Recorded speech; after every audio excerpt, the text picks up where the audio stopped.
may contain language which will be offensive to poured my some drink in people it. and inappropriate for children. Still here? Then pour your favorite beverage and let's get this fucking show started.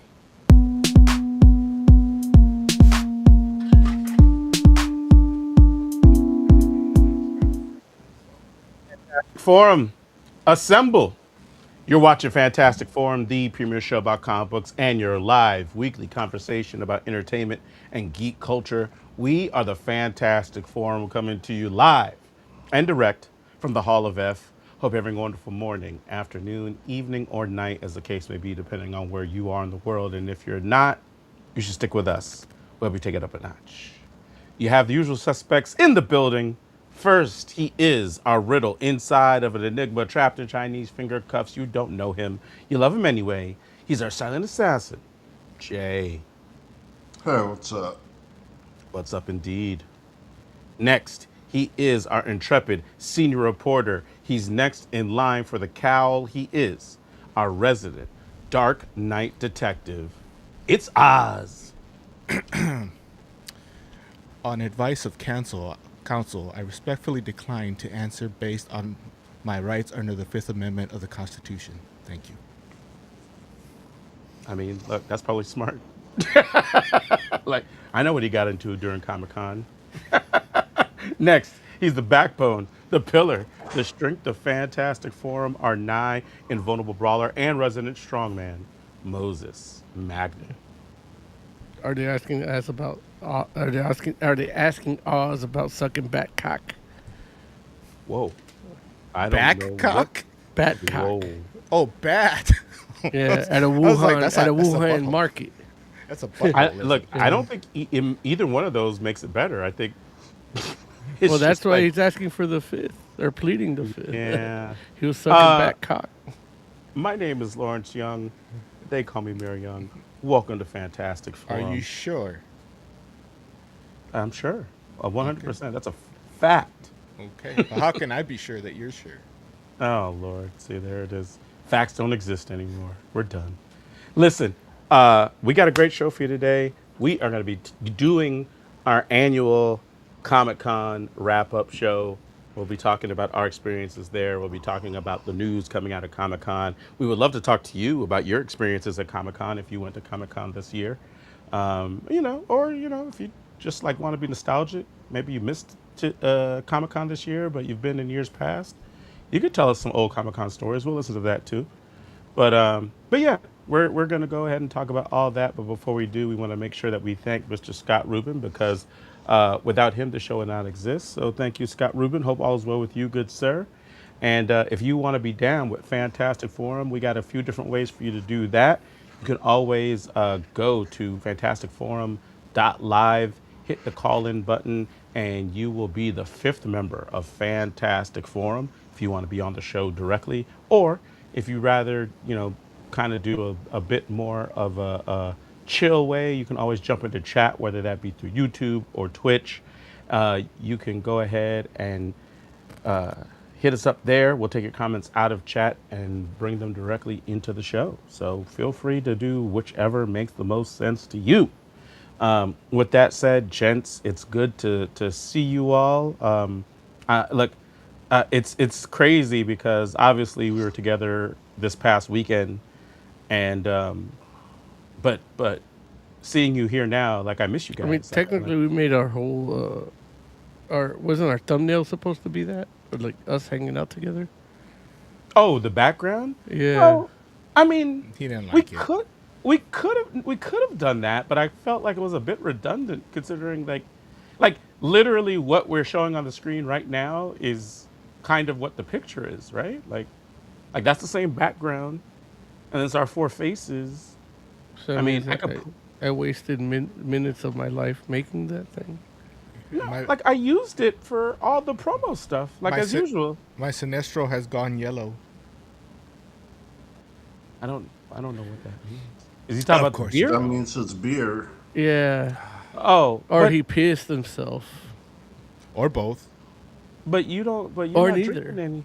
Because it could have been beer, white. so- How do you Apparently, know? like, Oz got mad at me because my beer was green and it's called Sinestro. And it's like, bitch, like when you met Sinestro, he was yellow. Like what the fuck? Like it's like But you he's a didn't know he Green- was he a was a Green Green Lantern when you first saw him. You know,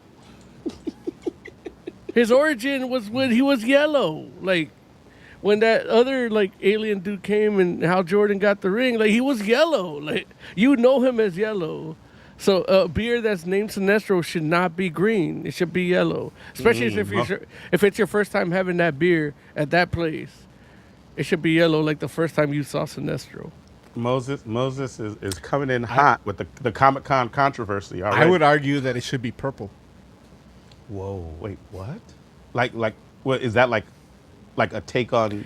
Like, The his first, skin is the pink, first comic right? book Like, you why is it ever read purple? with Sinestro, was he fucking 'Cause- purple? No, is it because of his, His outfit? skin. No, skin's the not ring he purple. was wearing. The first time you ever saw Sinestro in a fucking comic book or a fucking cartoon, was he a fucking Green Lantern or a Purple Lantern or whatever the fuck color? Nah, purple lantern. His skin tone. His skin He tone's was always yellow. been purple. He was a yellow lantern. The beer should have been fucking yellow. Is Sinestro's skin really purple? It's like magenta, but he doesn't see it. He's colorblind. Unless it's white, like, then he loves it. you know? Wait. So I just was Like like, I put it into Google right now, right? And what right now when you Google things, Yeah, that's magenta. That's not purple. I mean, it looks purplish. That's Look, magenta. here's what AI says. AI says Sinestro's skin color is officially listed Fuchsia. as red, Yeah, but see? it frequently appears as pink or purple depending on the comic book artist, colorist, or animated adaptation, which I think that's true, where it's like, depending on where you go or who you look at, it might be different. But when you but first saw him, his ring was yellow. that's true. And that's why the his beer outfit should was be- blue. But the ring was true, too. yellow. Like, like so if you give me a Hal Jordan beer and it's like just regular ass beer, I'd go for that. Wait, now, is that because Hal Jordan's a white man? Like, what do we? Here's your Hal Jordan. It's a Bud Light. yeah. But if you call it a Green Lantern beer and it's green, then that makes sense. If it's a Sinestro beer, it should be yellow. Listen, I will say this.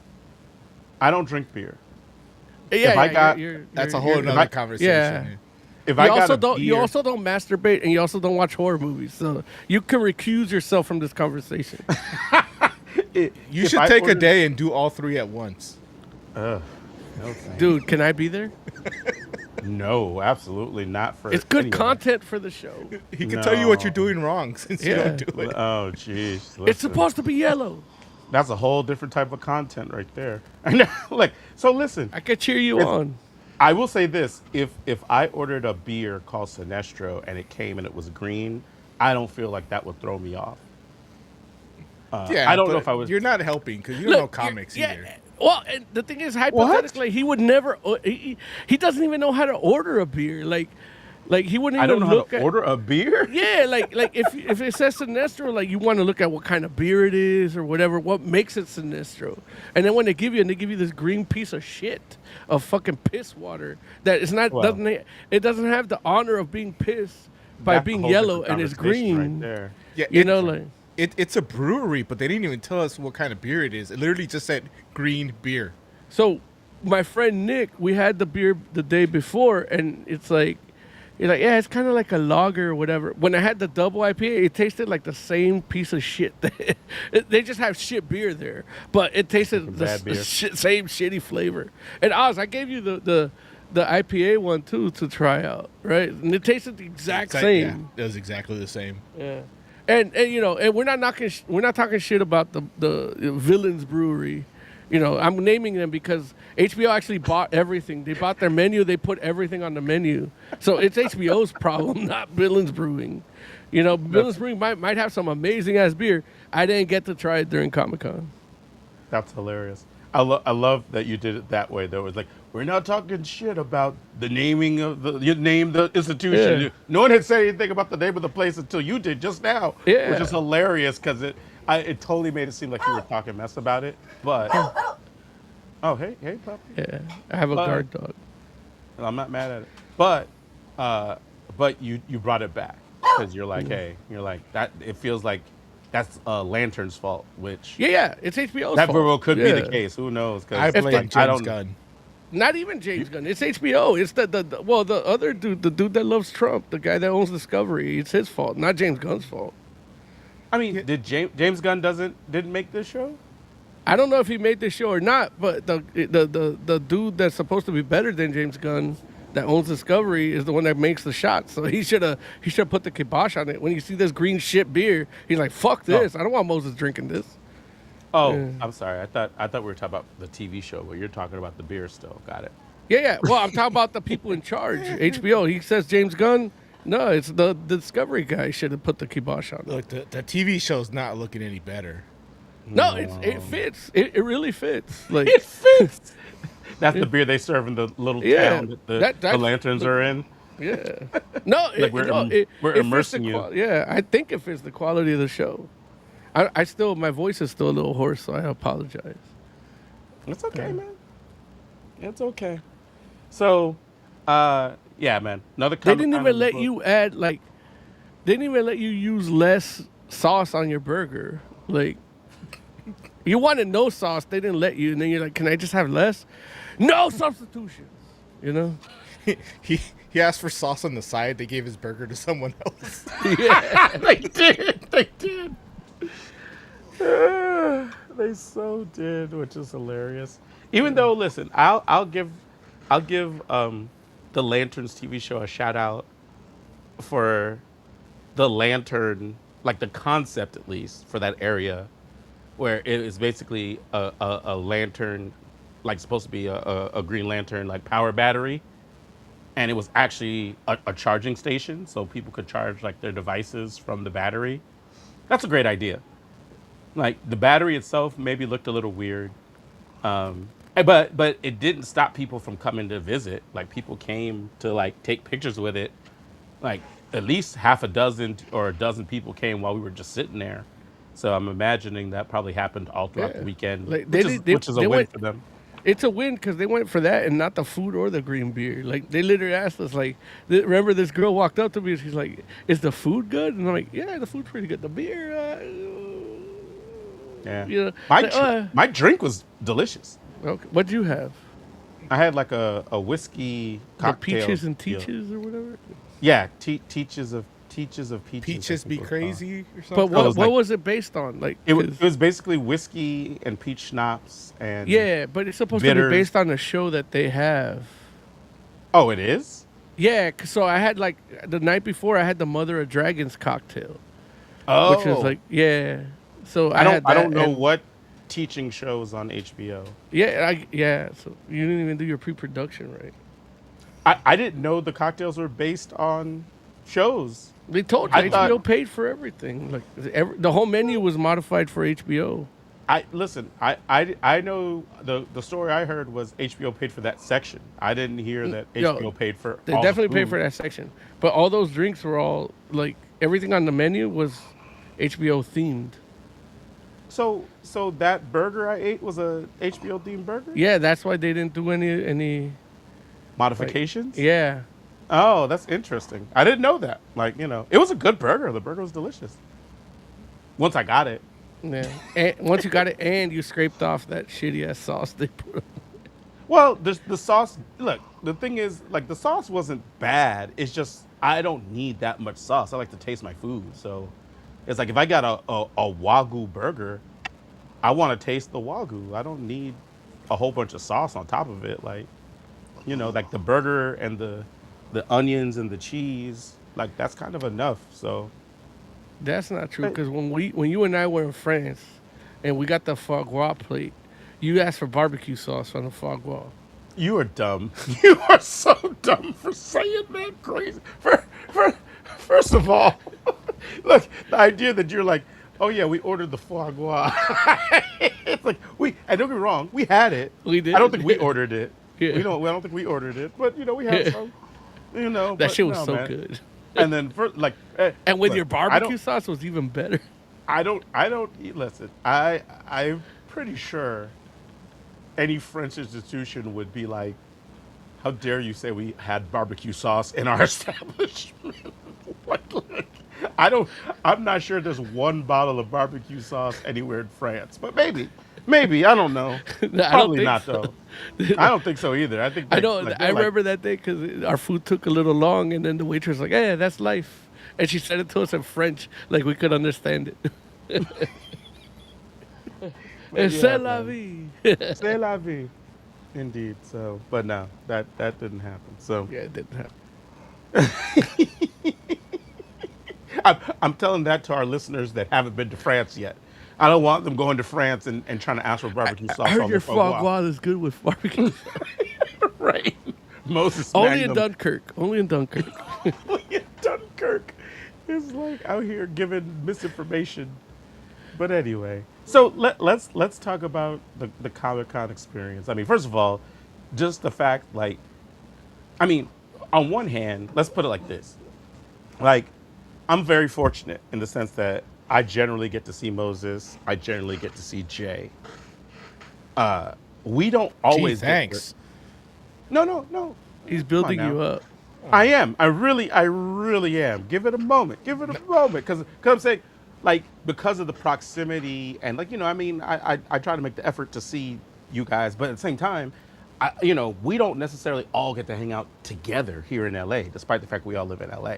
So it's like the three of us getting together is at like these days is still kind of a special occasion because it's not something that happens often as I would like. Let's put it like that.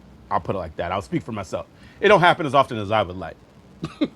But for the four of us to be together, because of course Oz doesn't live in California anymore, it's like just to get the opportunity for the four of us to all hang out together, man.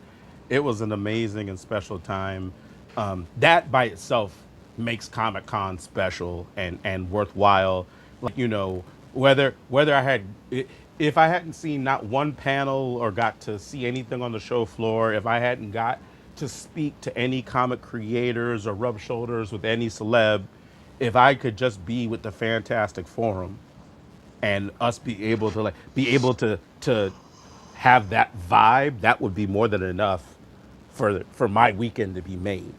So I'm just like that by itself was an amazing time. But on top of that, of course, to be surrounded by the fandom and the culture and like all of the gloriously geeky vibes of Comic Con and us to be able to like feed off of that and experience that energy and riff off of what's happening and what should be happening, because Lord knows it's like that's how it boils down to, right, where it's like we're friggin' nerds with opinions about what should and shouldn't be happening or how it should go.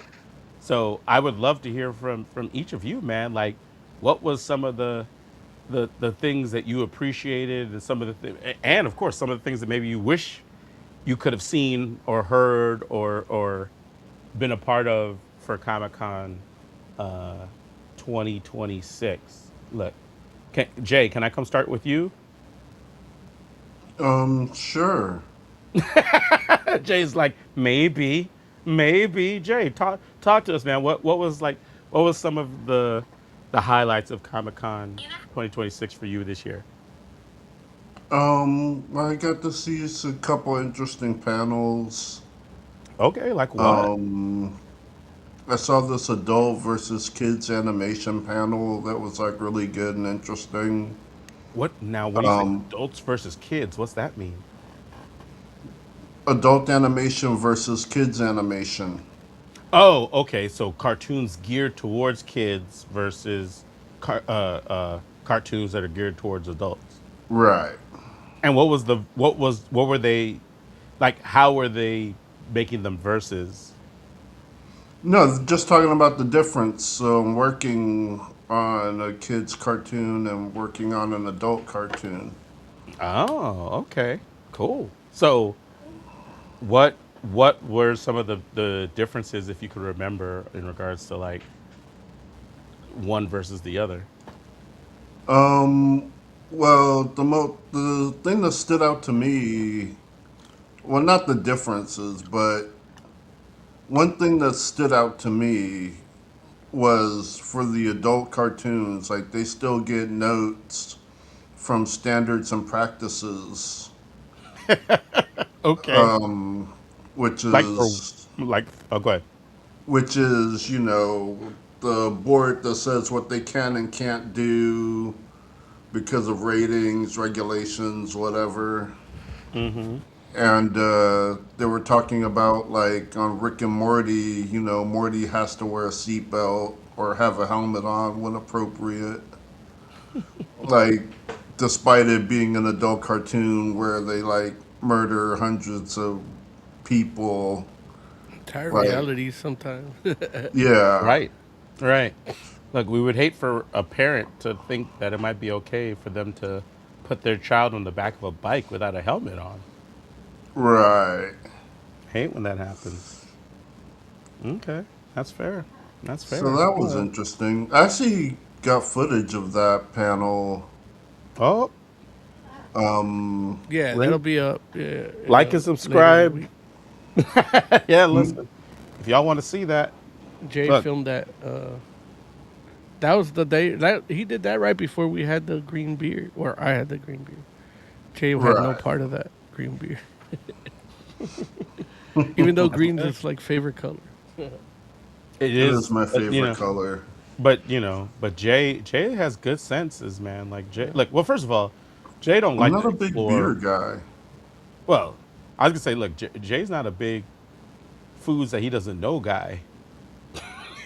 Jay, Jay's like, I like to eat these six things. He's like, anything beyond these six things, I don't know. And it's like, well, Jay, it's just a seared fish versus a fried fish. He's like, seared? So, Yeah, he also doesn't like when his chicken tacos taste like fish tacos. well, That I I don't think any don't of us like like. that. None of us like that, right? I I don't. like both. Well, look, I'll say this. I don't ever order chicken tacos, so I don't know. Like I'm like, nah, I'm good. I'm good. But Yeah. anyway, If it's supposed to be uh, chicken but tastes like fish, the date's over. dates over. Oh wow. So Oz, man, tell us what was one of the highlights from Comic Con for you? Uh, Getting in a fight with a certain website over my art piece. Listen, ComicSketchArt.com. We're no stranger to that. The audience knows. They know I hate them. I think there's an episode of ours titled "Fuck ComicSketchArt.com." I'm pretty sure that was the case, and Fucking that was Doug, you piece of shit. that was definitely when Moses was doing the archives. Like, Yeah, cocksucker. But it turns out the artist just kept the piece because they knew that website would fuck things up. Well, She's like, I'm keeping it safe for you. but didn't they hold it from you for like a year? You forgot you even had it.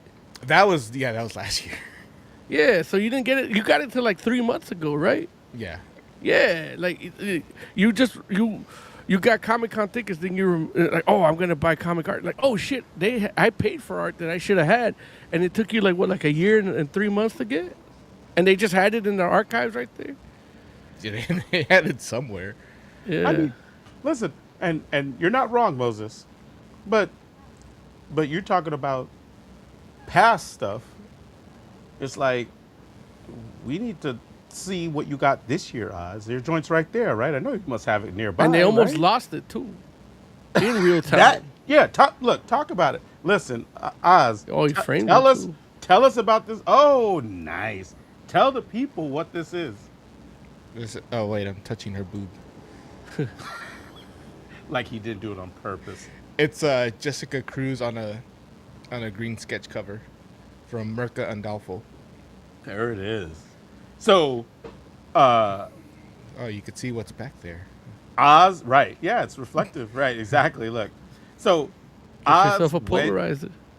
during the course of the con. Like if you guys were watching last week's episode where we had the Comic Con pre-show, Oz was live from the show floor, and he bought that green cover of Green Lantern to be able to get that commission, Yeah. during Comic-Con. Yeah, that And book cost $10, and it saved me like a little bit over 100. Hecht in There you chat says go. the continuation of last week's episode. Yeah, because I was gonna get a full color image, and then this is a green cover, so I was like, well, just give me black and white. And I was worried she would do one thing that it's getting really popular right now, where like the cover is a certain color and they just draw the parts that aren't that color. Oh, like a negative space? Yeah, Yeah, that's good stuff. I hate that. Depends on who does it, but yeah. You don't like negative space drawings? Man, Yeah, that's fair. It's Hey, dumb. okay. But It's no, dumb. she took the time and like actually shaded in the parts that are supposed to be green. She did a good job. She does good work. I recommend getting Merca and Dolfo art. As being someone that has had her do art, like just a little sketch, because I bought like her sketchbook and she did on it. So it's like it's an easy way to get original art from somebody. She does put in work on everything she does for Oh, no, the she's fans. So fantastic. she never slacks off. You know. I remember Yeah. when we got those little sketches, and they're cheap, and we saw her making them, and she did way more than I thought she would for that price. Was I that think Jake special got like edition? 4 of them or something. Yeah, Was that during special edition? Yeah. Yeah. Okay, nice. Yeah, man. Listen, I will tell you this. I got to slide into the show floor, and Jay and I were in Artist Alley, and we went to Merca and Doffel's table because you told me, Oz, I should go and check out the Cyclops that was there. And I went to go look for it, but she had told me that, that was actually a commission and somebody had come and picked it up already. So by the time I got there, it was gone. So, I didn't get to see it except for after when you showed it to me on video, Oz, which it was awesome. It was awesome. It was racy, but it was awesome. But what I will say is Better to be racy than racist. amen to that. I agree. I'll take racy over racist any day of the week, indeed. But what I will say is I was telling Merca, I was like, my friend told me to come here. You did a commission for him recently of Jessica Jones, Green Lantern. Chris. I mean, Jessica Jones. Jessica Jones. She's like, Jessica what the fuck are Cruz. you talking about? Call you back to stupid our fuck? earlier conversation. Mirka Andolfo's like, what are you talking about, you dumb motherfucker? But it's in Italian, so she's doing this a lot. Baffanculo. Oh, fuck, wow, barbecue Tu madre sauce. putana. Barbecue sauce. No, I'm sorry. Jessica Cruz, Green Lantern. I said it to her right, so that was good. And I was like, yeah, he That's did a what you green think. cover. I did a green cover, and so she remembered it like instantly. Obviously, she put in the work on it, and I'm sure the green cover stood out. So she remembered it, and she's like, oh yeah, absolutely. And I'm like, man, I was telling her, I was like, of course he loves it, and he was showing it off to people, and it was really interesting because I was telling her how, when people saw it initially, they're like, oh, that's really nice. They thought it was really good, but they thought it was like a printed cover. And then Oz would tell them, no, this is an original piece of art. And they had to do a double take, like, what? And how he had to show people that, no, like, take a look. And of course, people were like, whoa, that's crazy. Because it was so good that they just assumed it was a printed cover, like a mass printed cover. And when they realized that it was an actual original piece of art, one of one, everybody was like blown away by how amazing it is. And so, dude, I still can't get over it. Like the wild part is when you showed it just now, Oz, I'm looking at it and I'm like, man, that joint looks spectacular, but it looks so much better in person, which is insane. Like it's insane that it looks great over video. But yeah, man. So yeah, that's a big win for you, Oz, man. Look, it's amazing. Moses Magnum, tell the people what was your Comic-Con moment of this year. I don't think I had a moment per se. I got to hang out with a friend, my friend Nick, I've known him for like 10 years since like Nick the the inception. Huh? Nick the Greek. And Nick Heartless.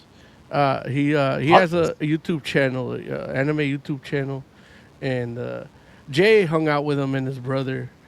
That's where we first hung out at the Lanterns Bar. But I've known that dude since like before the algorithm was an algorithm. Instagram was like, oh, you might be friends with this guy, and then we started following each other. At the time, he was going to school at the Kubert School for inking. So Oh, hey, who wow. knows? Maybe he's gonna be a good comic artist or whatever in the future. And like, I want to see his progress from now. Right. Like, cause that's the beauty of social media at that time was like seeing artists and Right. work in progress and stuff. You know. So and then we've just been friends. Life took us in different ways, and he had to deal with stuff in his family and stuff, and a lot of ours kind of mirrored each other, and then we just got to know each other, and then I've never met him in person. So I got to meet him for the very first time when Jay met him. That's so cool. The first time. So we hung out. We had the green beer, and we talked shit. And, How come he didn't come back around over the course? Of the weekend? he lives in Boston, so he's getting to do everything. So it's like, I just got it. we're Got it. gonna hang out. So we made a point to hang out. I was gonna try and make it, but we couldn't get. I mean, shit. We couldn't even get ourselves to hang out together. Like, Oz, where you at? You don't hear shit from him. So it's like, yeah, I'm not gonna plan Take something. that, Oz. So, so it's like I'm not gonna like make him like, oh, hang out with all my boys. No, And I then- hear you. No, I so didn't. that I didn't was a great realize moment that was his too. first Comic-Con. No. That was he's gone before, but we Okay. never we've actually like texted and stuff while we're there. We just never Yeah. get a chance to hang out. So this Got year it. he wasn't even gonna come, and I'm like, nah, man, I'm going. I don't even have tickets, but I'm going. I'm gonna hang out and hang out with our guys. You should come hang out too. And then he's like, fuck it, I'm going. And Nice. so he That's ended so up awesome going. from Boston. Wow. Yeah. So his brother does a podcast, so he got he had press tickets, so he can go Oh, in cool. and out wherever. So that was so we got to hang out a little bit, and then another friend of mine that I haven't talked to in like 20 years. I mean, online, Instagram friendship or Facebook and all that, but we've been friends for like 20 years, but we haven't hung out in like 20 years, And she's an amazing artist, and she used to work for Mattel. Now she works for Spin Master. So I got to go to see that booth, and they're just giving away all their toys, and the licenses are like I think the grand prize that they were giving away, you have to spin the wheel, and you get this like hatchable Yoshi doll. That was a Nice. grand prize. I don't even know if anybody even won it yet. I don't But, know either. So I went and I saw her booth. She wasn't there yet, so I got to just see what they were saying. And she worked on she does a lot of like art design, and they use her art design for the design for a movie coming out called Ray Gun, Brad Bird's new movie. So I got to hang out with her finally after like 20 years. And she was at a Comic-Con, like I want to say about 4 years ago. It was her first one, and this was her second one. And then when she was there, the first one, we didn't get to hang out. She was too busy. She just went for the one day and went back home. And then we were there, doing what we do. So, and then, we'd never gotten to hang out. So we got to hang out a little bit. And you guys met her at the bar. Yeah. With the, No, with she the, was do- super with the cool. little dog that jumped on the random dog came and just sat on the couch. That was not a little dog. It was not a little dog, Yeah. but it was a it was cool little ass to dog. me because though. I want to like. That's It hilarious. was cuddly to me. But What yeah, was that so dog's name again, Jay? You remember? Mm-mm. it Dog. was like Buford or something. No, yeah, it was something like that. I can't remember. The guy told me, but I forgot. Never mind. Yeah. Continue. But yeah, and so those were like I got to go in and stuff and see, and then I got to hang out with Ob, our contact at IDW, which we've known since like the Dark Horse days, since he stopped working in comics, and so I ran into him at a bar and we got to drink together. He got me tipsy one day, so I'm thankful for that. And and we might hang out at LA Comic Con. So anybody comes out to LA Comic Con, we might be partying with Ob and us too. So Let's do it. yeah, so he was those were the good moments, just hanging out with people that like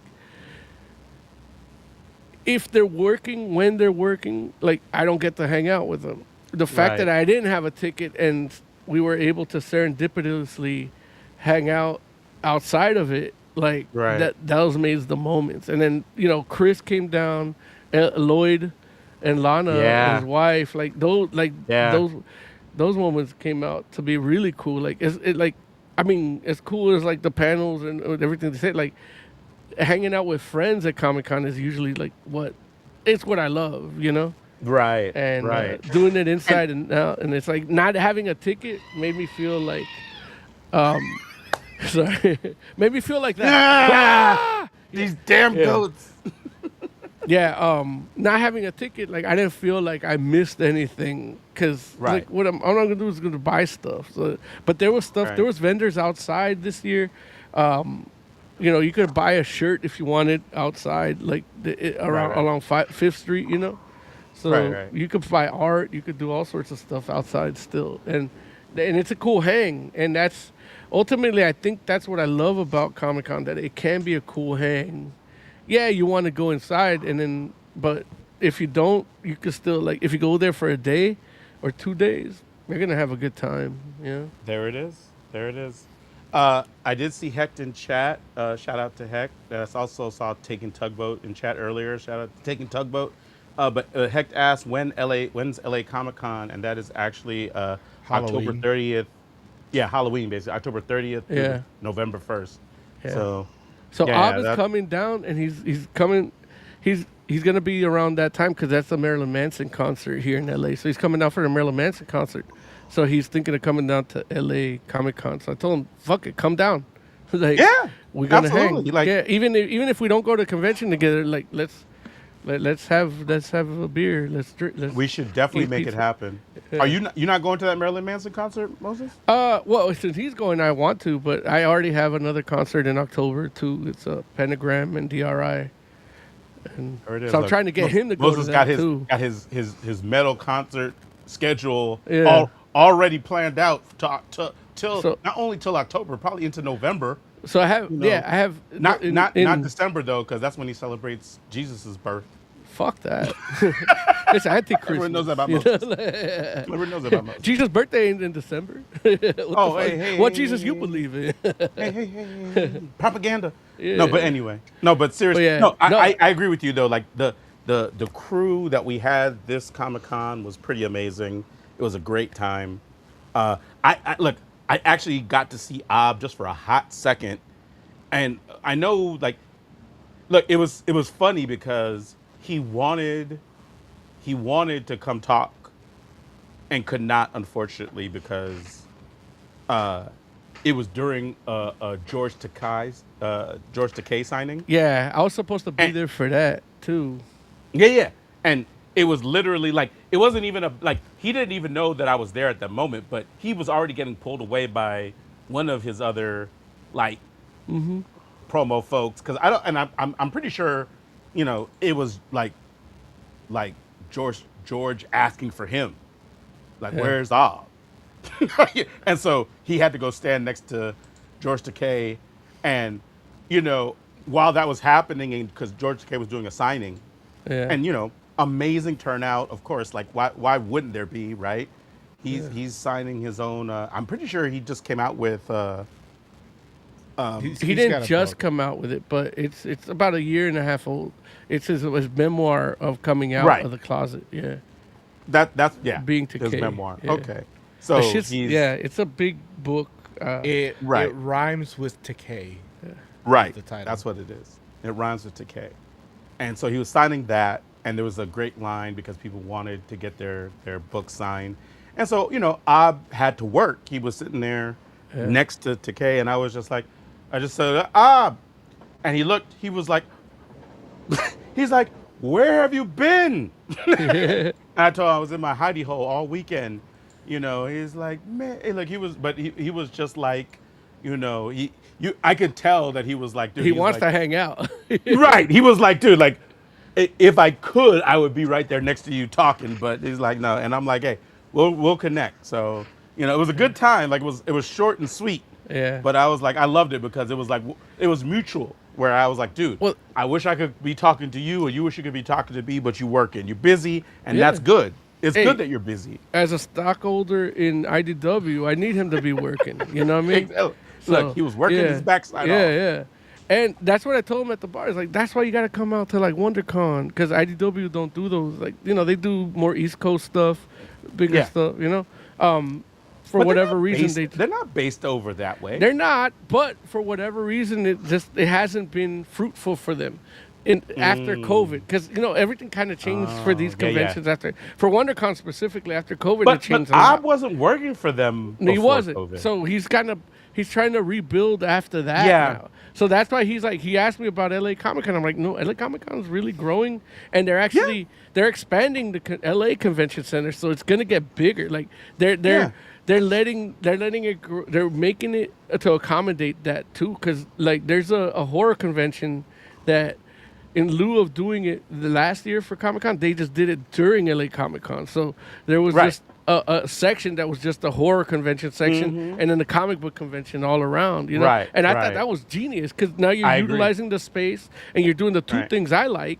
And I Right. know I'm not the only one. Right. Oh, Clearly, no, there's a big crossover So between yeah, that. Yeah, so 100%. it's like, dude, like it's they're the convention center and the convention are kind of growing together. And when we're talking about like San Diego Comic Con looking to move because like they can't handle the people. I don't know if LA can handle the people that San Diego Who Comic can't handle Con. people? San Diego? Yeah, Okay. I mean they can't.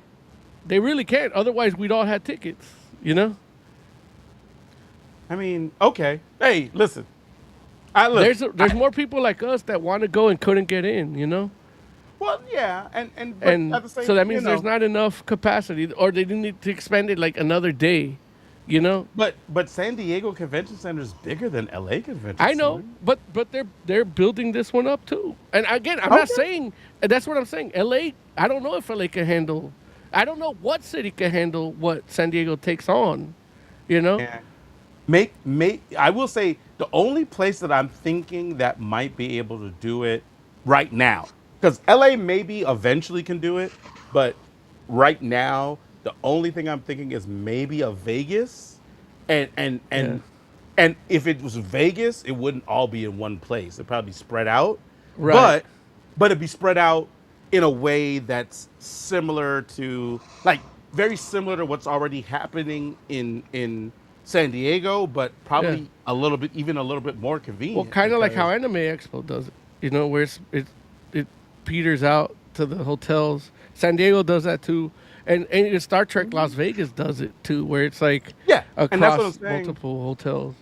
Yeah, and don't get me wrong, like I'm not like Las Vegas Convention Center is a pretty decent sized convention center. I'm just thinking that, like Las Vegas has a setup in such a way where if you're going from hotel to hotel, you don't feel like you're losing. You feel like you're winning in between. You know what I'm saying? Like it feels like part of the adventure. And so it's like Vegas might be able to do it. I know that LA has been trying to steal Comic-Con away for at least a solid like decade. Yeah. And look, but again, they failed one more time, and I think they just signed the deal till 2030, if I'm not mistaken, in San Diego. So, what's taking Tugboat St. J? He says, I will never forget the time I went to the Anaheim Convention Center for a card game tournament on the same day as a Brony convention and a Capital One meet and greet. There it is.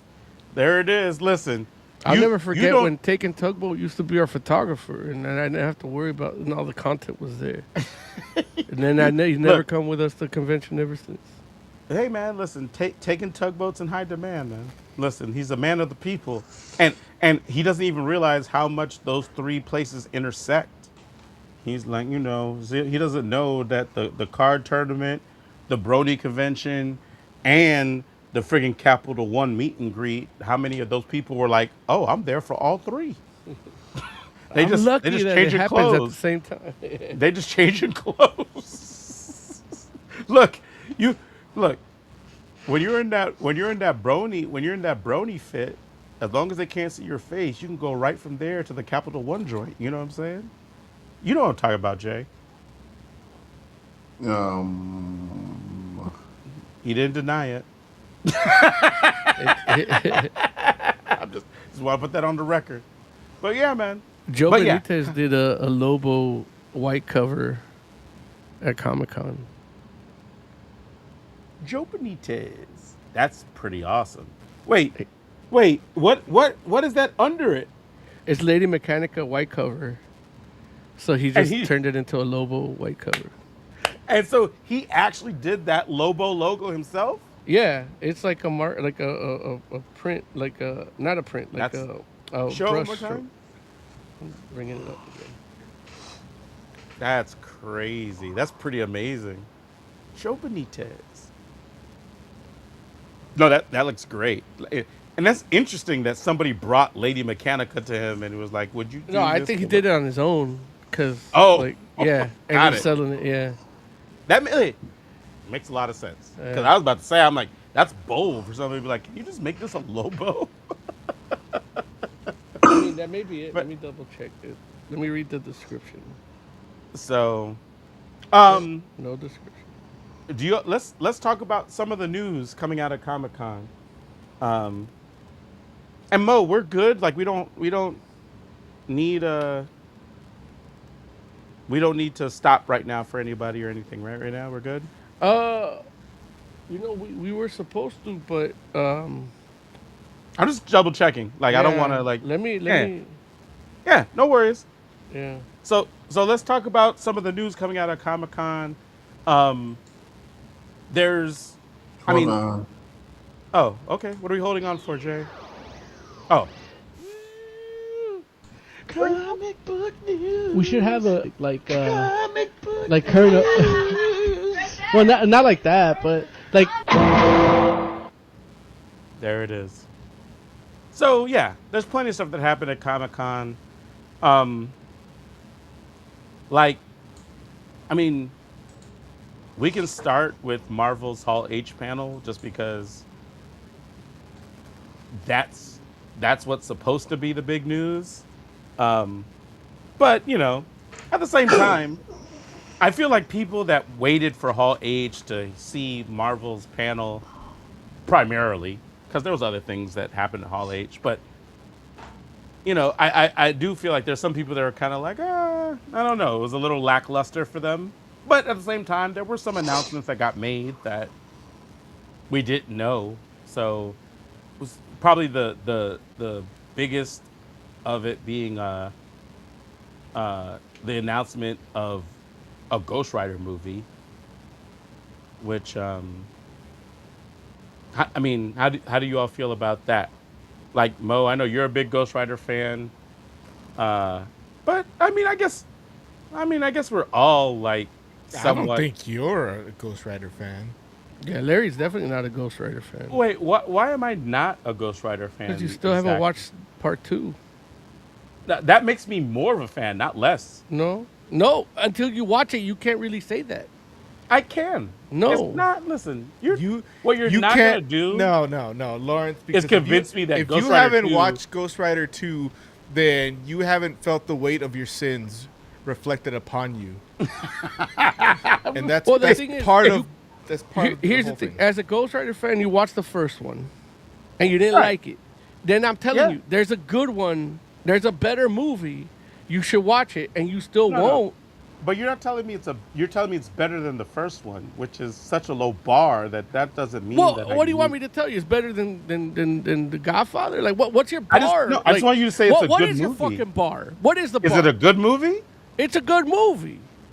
Listen, like, do you, if do you you believe can it, or watch- do you just want me to watch it? You could watch Ghost Rider 2 and pretend that the first one never existed. No, but Like, no, it's its own story, and it's good.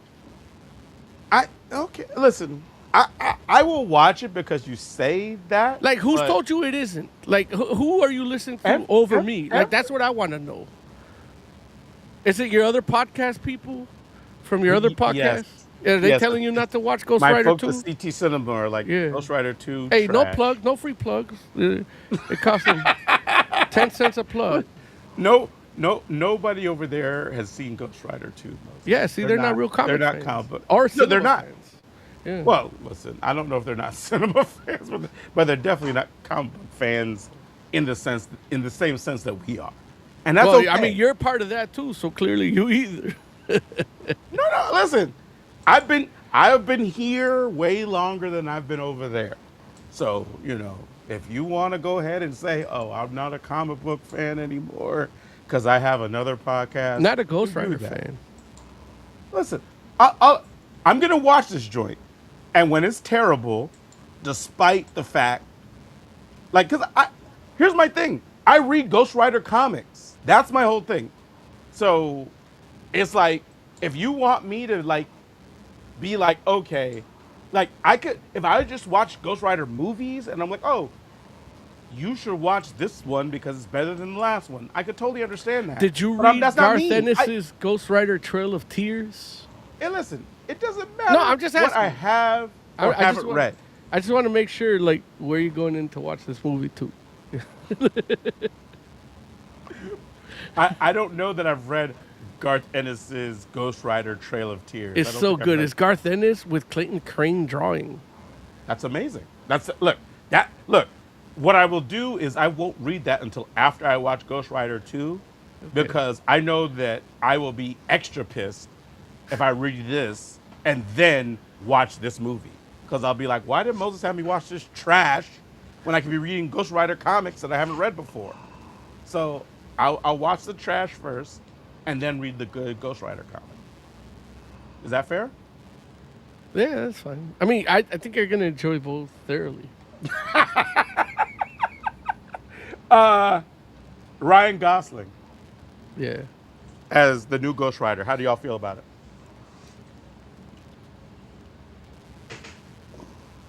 Everybody's quiet. Got it. Got it. Everybody's like, mm-mm. I had this conversation when I watched Project Hail Mary, and I enjoyed that movie a lot. And Ryan Gosling has his lane. He's good at certain things. I haven't watched In the Pines, which is supposed to be his tough guy movie. And Drive. I watched Drive, which I enjoyed also, but he's the only thing that kept him from the only thing that kept him a tough guy in that was him not talking at all. The moment he talks, he's like, oh, this guy is like, the fuck you say, bitch? Anybody could take him down. I don't see now Marvel, the way they do this shit. It's it's all gonna be CGI and a green screen thing. So it's fuck, they just need a name, and he's gonna be the good tough guy as long as his head is on fucking fire and you don't see his fucking face. Yeah. So it's they probably get Keith David to do the voice or something. Yeah. Do you think it won't be Ryan Reynolds? I mean, there's a doing the lot voice? of advances in audio editing and audio engineering where they could just use his voice and make him sound menacing and he's speaking to you from the pit of your soul and telling you what's wrong with you. When you look in his eyes, that's not what you could ever see. I don't think he's the right choice. And again, I don't know if he's gonna be Johnny Blaze or Danny Ketch. Right. To me, Johnny Blaze, if you put it in terms of lanterns for Oz, it's for me, it's you got your Hal Jordan, your Johnny Blaze, and then you got your fucking old dude Guy Gardner, your Danny Ketch. You know what I mean? And so it's your Danny Ketch should be definitely harder than Johnny Blaze. Johnny Right. Blaze is the one that's got chosen first for a reason. Yeah. Right. So it's and that's where I'm I don't think. I mean, Oz was saying that he could be Robbie Reyes, because it's he's a softer one, the more sensitive version. Right. But it's right. but what's he gonna do? Brown face and flame face? No, Jesus. I hope not. Jay, how do you feel about friggin' Gosling as Ghost Rider? I'm not super familiar with all of his work, so You've seen Ryan Gosling movies, Joe, haven't you? probably. Have you seen but Have I you seen can't Hail He's like, I think don't Mary? of know one. that white man. Have you Like seen I Hail can't. Mary? No, I didn't Project see Hail Mary. Project Hail Mary. Ah, go see Man, that. how is that the one movie you didn't see? It didn't look that interesting. Oh, It's that's really good, but a unfortunate. lot of his other movies are chick flicks. It's true. I mean, And Project I Hail don't Mary is watch a a chick lot of flick. chick flicks. Project Hail Mary is not a chick. It's sci-fi for women Why is it sci-fi for women? because it's about friendship and stuff. Joe, And did he you doesn't, see Barbie? It's about two and he doesn't want dudes to put save. his dick in the rock. It's about two No, I dudes didn't saving see the Barbie. universe. Damn it! Did you see The Notebook? See, you're going into chick flicks now. I don't think. Nah, I didn't see the Notebook. Okay, you Did you saw see Fall Drive? Guy. You Oh, I saw did Fall see Guy. Fall Guy. Okay, he's in Fall Guy. Yeah, that was good. Did you see He was Drive? good in that. Did you see Right. Drive? Drive. Wear the No. scorpion jacket. I No, know I Jay didn't. saw. I know you saw Blade Runner, 2049. No, I missed that one. Me too. Did you really? Wow. Yeah. Yeah, I didn't I'm watch it. shocked by that. I kind of refused to watch it because Why? Oh, and I saw the I Nice like the Guys. original. Cause what? No. Because I saw the original Blade Runner and that was What's that have perfect. to do? What's that have to do with I don't need a anything new else after. Moses? Like, come on, man. Look, Like even the book of like the sequel to Blade Runner in the book sucked. So why would I watch listen, the movie? listen. If I have to watch Ghost Rider 2, you should have to watch Blade Runner Fuck 2049. you, bitch. You always tell me all these things I should watch, and you still haven't watched Ghost Rider 2. It's been like 20 years. I've been trying to tell you. I'm just And then I saying. eventually watch it, and then you still haven't watched Ghost Rider 2. So don't give me no more other shit Well, to I watch. tell you good I movies watched to enough. watch. You're telling me. You're telling me to Ghost- watch a sequel to Blade Runner. Like, the fuck I need a sequel to Blade Runner for? I love how I came in. This is the best entrance ever. Like, I'm like, I love it. I walked into a long running debate. There's no better way to come in than like, I'm not watching your fucking Blade Runner 2. I'm not watching your Ghost Rider 2 because I have someone doing the same thing with the Fast and the Furious. I'm like, I'm not gonna fucking watch those movies. It's like, Yeah. no, they're fun. It's like they're like MCU and this and that. I'm like, no. So I have this same ongoing debate with one of my friends. He's like, no, trust me. Once you watch one, you'll like it. Like, no, why? I don't Listen, have infinite time in my repertoire to watch some bullshit that I don't like. Hey. One of my friends told me that is like you gotta watch. It's like sci-fi but for cars. Yeah. Right. And then I'm Vehicular like, okay, sci-fi. it's like he goes, it's like if you're playing with your Hot Wheels. I go, yeah. Mhm. I watched one, and I watched like 10 minutes of one, and it's like, yeah, it's like if I was playing with my Hot Wheels, if I was retarded. Yeah. And now they're making a Crazy. Matchbox movie, which is going to probably be a level down from that. Yeah. Like, come Which is on. I saw insane. that, like, when you're watching, like, the buzz of Comic-Con. Like, I'd say Hot Wheels and Ebenezer, the losers of the con for me. Like, why the fuck do those exist? Yeah. It's insane. Ladies and gentlemen, we got Ed Davis in the building. How are you, good sir? I am good. Awesome, man. Awesome. Thanks for joining us. Hey, man, talk to us about your Comic-Con. How was Comic-Con this year for you? It was good. I didn't table. I haven't tabled because I have to have one con that's just to go as an exhibit, not as an exhibitor and just have fun. But I did get to speak on a panel, and that was great. It's my third time being on the panel for writing for indie comics, so it's always Nice. amazing to stand up and speak on a panel at Comic-Con. It's one of those things where when I had been going to Comic-Con, because this was my 21st year in a row that I've gone. And Wow. as someone who's gone for 21 years, to be on a stage, any stage in Comic-Con, up there speaking and people watching you, it's a surreal feeling every single time. Indeed, man. Indeed. So that's awesome. What were you gonna say, Mo? No. I'm just excited for it, like that feeling of doing that. And then I'm glad that he chose this one to be a fan. You know, like is Right. When you start a business, sometimes you lose that little part of yourself. You become when you become a creator of a sense, you lose the consumer part, which is part of the fun part. You know. Yeah. And every time I'm there, it's funny because right around Saturday, I start getting that itch. Like, damn, I should be selling books right now because I've seen it all. The panels I want to see are done. Nothing happens Sunday. I wish they could just give me a table for Sunday prorated because I Yeah. usually leave like noon on Sunday because we get Wednesday through Sunday, so we're there every single night. So by Mm. Sunday, the floor is insanely crowded on Sunday because there's no Hall H, there's no Ballroom 20, so Right. everyone's on the floor. So it becomes uncomfortable and annoying on the floor. So at that point, I'm happy to leave. But if I had a table, I think I could be fucking killing it right now. I wish I had a booth just for Sunday, and get it for just the prorated thing. And someone who's Yeah. like, I'm sick of it by Sunday. Let me steal their spot. That's when the itch comes. But Wednesday through Saturday, I'm just happy to be on the other side of the table. Sell me your books. Like, I'm gonna stand on the other side, and you got to pitch me to get me to buy a book. So it's a fun thing, and I end up, you see a lot of people, people that you see every year, so it's always a blast. It's kind of, for me, it's, that's my Christmas. That's what I look forward to Right. every year. No, it definitely like what you're saying makes a lot of sense. And honestly, like your idea about you know, wishing somebody would prorate you for a Sunday booth is like, I feel that must be doable because I know that there's plenty of Hmm. folks that probably feel the same way that you do in Yeah. regards to being like, like they've been there all that time up Hmm. until Sunday and they might be over it and be like, hey, if I can mess around and make a little bit of money on Sunday, even though I'm Yeah. not there at all, it's like, yeah, it's a great idea. Like we got to look into that.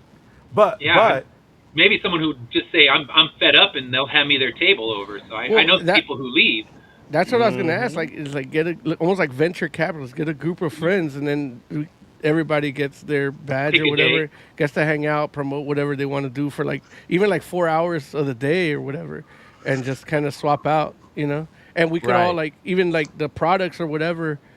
I say we, but I don't have a product, but but they could all like kind of like help sell your stuff too. Like, oh, this is Yeah. my friends. He'll be here. You want to sign? You want him to sign? He'll be here Sunday. Hmm. Stuff like that. Yeah. Mhm. Like take shifts. Hmm. But also too, I will say that like at least the experience of the forum is it felt like there were a lot more people on the floor Hmm. during these days than Yeah. It was maybe was the crowded. case. Yeah, it was Hmm. super crowded, and it was like because I know that like even just Oz had had the friggin' preview night pass. So Hmm. last week we were broadcasting live while Oz was on the floor of Comic Con for Wednesday, Yeah. and looking at what it was looking like when he was there for preview night, that looked easily like it was like a Friday night. Yeah, it wasn't like you know, normally preview night you have walking space, you can breathe a little bit, and this preview night it was just, you know what, they probably just figure they can make more money if they just sell every single night to full capacity. insane. Insane. But it's Hmm. all good. It's Oh all yeah. good. Look, well, look, we know we know how amazing you are as an individual and how you mess around and try to figure out every angle to work the business. We're Hmm. certain that you're going to crack the code for Comic Con come next year. Yeah. You'll probably have that Sunday booth thing all worked out by the time we Hmm. talk next year. But let's talk about what you have going on right now because I know that you have some campaigns going on. Let's Yeah. talk about it. So right now, I have a campaign up for Immortal Era number 12 and the new trade paperback and hardcover. So Nice. this it what I was on the fence about how I wanted to do this particular release because I have people that buy just the floppies. Like they've been buying Mm-hmm. floppies since issue 1. They don't need soft cover, they don't need a hardcover.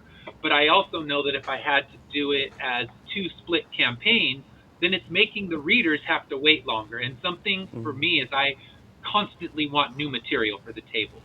I don't want to be one of those vendors, and I've seen them at every con. Like, oh, you got anything new? Oh, no. And this is, for 3 years I've been asking them that question. Oh For wow. me, I would be angry if I don't have something new in 3 months. And Right. this was one of the longest waits I've done for a campaign because my colorist needed more time to finish, and I'm not going to rush her and get inferior work. So I said, take your Right. time. And I've had people asking like, "Hey, this isn't normal for you. What's the new book?" And I'm like, "Okay, we don't have a new book right now, but yes, my first one this year is going to be in August, and then there's two more right after that. So it's like I'll still get your three books, but it's just going to be backloaded at the end of the year. So for this one, instead of running two separate campaigns, I put them together. So you can either buy issue 12 if you're one who's just keeping up with the floppies, or you can go and get the volume 2 hardcover or soft cover. So all of these will be together, and it's the complete second story arc, which marks our halfway point of the series. Wow, that look sounds amazing, and that's good that like you're being so customer forward because there. I mean, there's a lot of books that don't necessarily take that type of thing into consideration. Whether you're talking about like on the indie side or mainstream, where they're like not thinking about what might be best for the audience. Like that's something Mhm. that's kind of been lost in this day and age. But that's awesome that you're like running basically simultaneous campaigns and it's like, hey, pick your poison, whichever way you Yeah. want to support. Let's do that. Hmm. That's one of my favorite things about Ed and Finish Line Comics is that he always has he has a vision of where it's going, and he's working towards it. And one of the first conversations we had was, it's like I love buying independent comics, seeing what people are thinking. That's I like that's my favorite things about going to conventions. Hmm. Buying stuff I've never seen before, Oh yeah. and but you never know when you're gonna get issue 3. Oh yeah. Sometimes. Yeah. So and with Ed, that hasn't been the case. It's Yeah. been since the day we met. It's everything on point.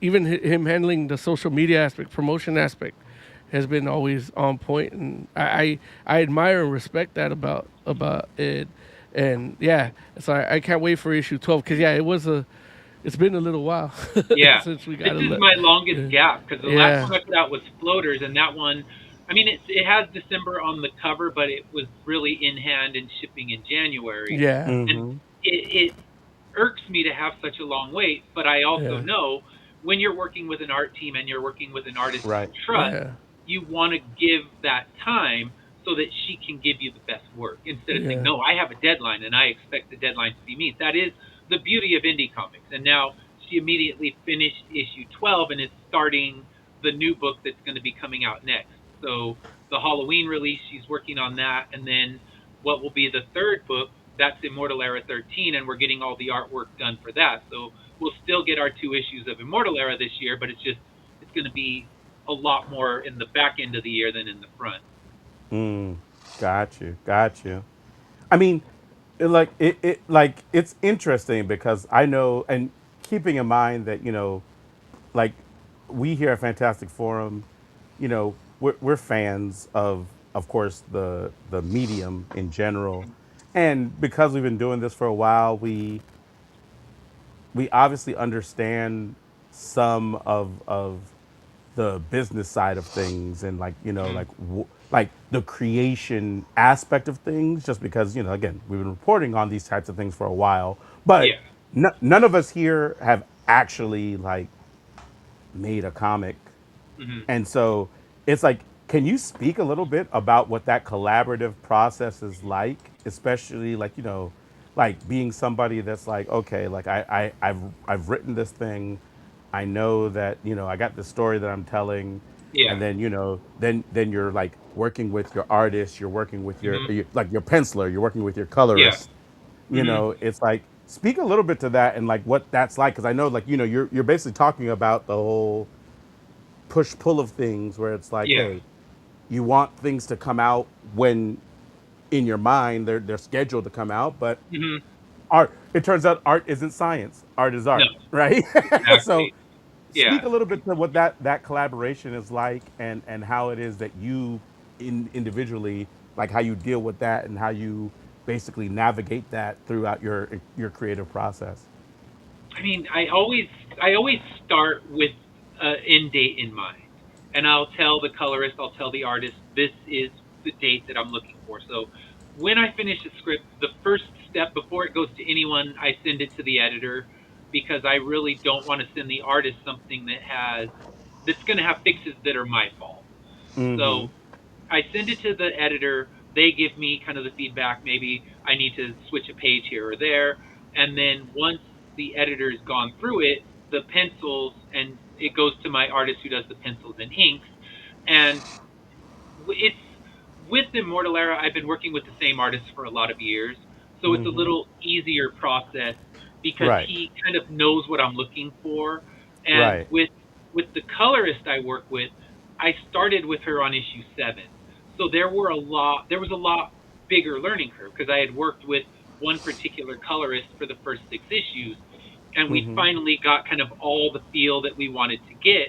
And what I didn't want to tell my new one to do was just be a carbon copy of that one, because Right. no artist wants to be told just Yeah. make Right. a match. And I figured Right. since it was a new story arc, it doesn't have to be exactly the same, because sometimes you read Marvel and DC and they might switch colors, they might switch writers. What I never want to do is switch in the middle of a story arc. So having someone going all the way through, I'd say it took about 3 issues to get everything kind of felt out just right. And now it's a lot faster with her. But because she's done my book, she's done a book called Tights. There's a lot of people looking at her for work because they're seeing her books on her social media. They're seeing, okay, she's working on these books that are successful. So her workload is growing, which is great for her. And it Right. slows her down a little bit, but I look at it as she's worth the wait. And she was the one, she did floaters with me as well. She's going to Yeah. be working on my new book, Karen Hunter. So I'm happy to grab her on anything, but you gotta wait. And that's what happened with issue 12 is it took a little bit longer, but the end result looks amazing. I love it. I love it. And is it the kind of thing where, I mean, when you say, she's more in demand, so you have Yeah. to wait a little bit, is Hmm. that a thing about like just like, and I'm asking you this like more so like let me know if I'm getting too deep in the weeds or too Hmm. personal in regards to like the business aspect of things, but Yeah. is this more about like a financial thing where she has like people trying to pay her more money where you have to kind of be like, or she's having a conversation with you like, hey, they're trying to give me this amount of money over here to get this Hmm. done by this time, are you cool if like I kind of like shuffle this? Is that the Yeah. conversations that are being had? Little bit like that, but it's more like this is her primary job. So Oh, 2 titles is great, but if she's got 4 or 5 titles, it's better for her. And it just comes down to, I say, okay, are you okay to do this book, and what is your timeline? And she'll generally tell me, okay, I can have it done by this date or that date. And it's never really I her saying that, okay, I need to take more money. I know that I get a a lower rate than some people because I've been with her for longer. And I right. know myself and the one in the book for Tights, we get Yeah. a price based on the Yeah. fact that we've been You doing gave this her the is her shot. 7th issue with me. Right. So she looks at like I'm not going to jack up your rates, but these guys are paying me more, and I gave them this timeline. So I give her a book and say, okay, can we get it done by October? The new book that I just sent her, and she says, yeah, October looks like something I can definitely pull off. So we go through it that way, and the same thing happened with my pencil artist. He would Right. say, okay, I'm working on multiple projects, so I can give you 6 pages a month, and he gives the other ones the same amount. So he's not able to give me 12 or 13 pages a month. So it might take me 4 months to get the pencils done on the comics. But the good thing is at this point, I have 3 completed books ready to go. So when Immortal Era closes, it'll be a very short gap before I launch the next book, and then a very short gap before I launch the one after that. Man, listen, you're out here like it's insane because it's like it. I'm asking these questions just because I feel like there are people out here that, especially that listen to Fantastic Forum, that might be thinking about doing this for themselves, Hmm. and the like. It's interesting because as an indie comic creator, Yeah. I'm sure that there are people that are out here thinking like, oh, okay, like yeah, I'm gonna write, and that's what Hmm. I'm gonna do, and that's my job as Hmm. an indie comic creator. But it's just like you're out here talking about, like, I mean, let's not even talk about promotion, because we know that you do like the promotion for Finish Line, Yeah. and that's like you're your own, you're a marketing department of one. Hmm. Right? Yeah. But but outside of promotion and outside of writing, we're also talking about like the logistics of it, which is Hmm. like, like there's other comic book companies where this thing where you're talking about, okay, like, I mean, there's like an editor aspect of it, which is, Yeah. kind of like, like workflow type deal. But Hmm. even more so, it's more so like, kind of almost like the business development of it, where it's like, okay, like when can I really expect this book? Hmm. And like the logistics of it, and you figuring that out, it's Yeah. like it's crazy how many hats you have to wear Yeah. as an indie comic creator. Hmm. I feel Yeah. that, or at least I get the sense that you have a certain type of personality where you can handle those multitasking aspects of it. Yeah. Uh, do you feel it'd be easier if you had like a designated person for each of those aspects of what you do? I mean, absolutely. I mean, Yeah, I do them all, but I yeah, would love to have a social media manager that's yeah. constantly posting things and keeping keeping me The algorithm in the in loop. people's Yeah, eyes and in the algorithm. Because yeah, as this campaign's been going, it's like, okay, I got to post every day. You got to pick different times to post. Because you're like, okay, I did a morning one last time. This time I'll do an afternoon. Oh, I haven't done one in the middle of the night when someone might be 3 a.m. scrolling. So Right. you have to think about all those things yourself. I would love to have someone whose job that was to do those things, and I can just sit back and relax and be like, I'll just focus on writing the book, working on final edits and things like that. Because I mean, I employ two different editors, but it still ends up being in my hands because they'll go through. And when I, like right now, I'm about to go through the final lettering for issue 12, and even though I have an editor, I'm just telling my editor, you just make sure the punctuation's clear. I want to make sure that there's no, like, did I use a word too many times? Does it flow? yeah. If I read the dialogue aloud, does it Is there flow too or does much it in the sound bubble? clunky? Yeah, Is it over wordied? Is it covering too much art? That's what I look at myself to do, even though I employ an editor. That's kind of, I end up running that myself. So Right. that's something I don't think I would ever hand to someone else because that's that final draft. And in the end, your name's sitting on that cover. So even if you go, well, my editor messed up, no, that's my name, and that will Right. always be my name. And if Right. I fuck it all up, that's on Right. me, not on the Right. editor. So Right. I look at it like that because I've seen some of these Marvel and DC artists throwing their letterers or editors under the bus, and like in the end, that's still your name on the cover, and you should be the Right. one proofing that thing. You may have an editor, but you need to be the final proofer.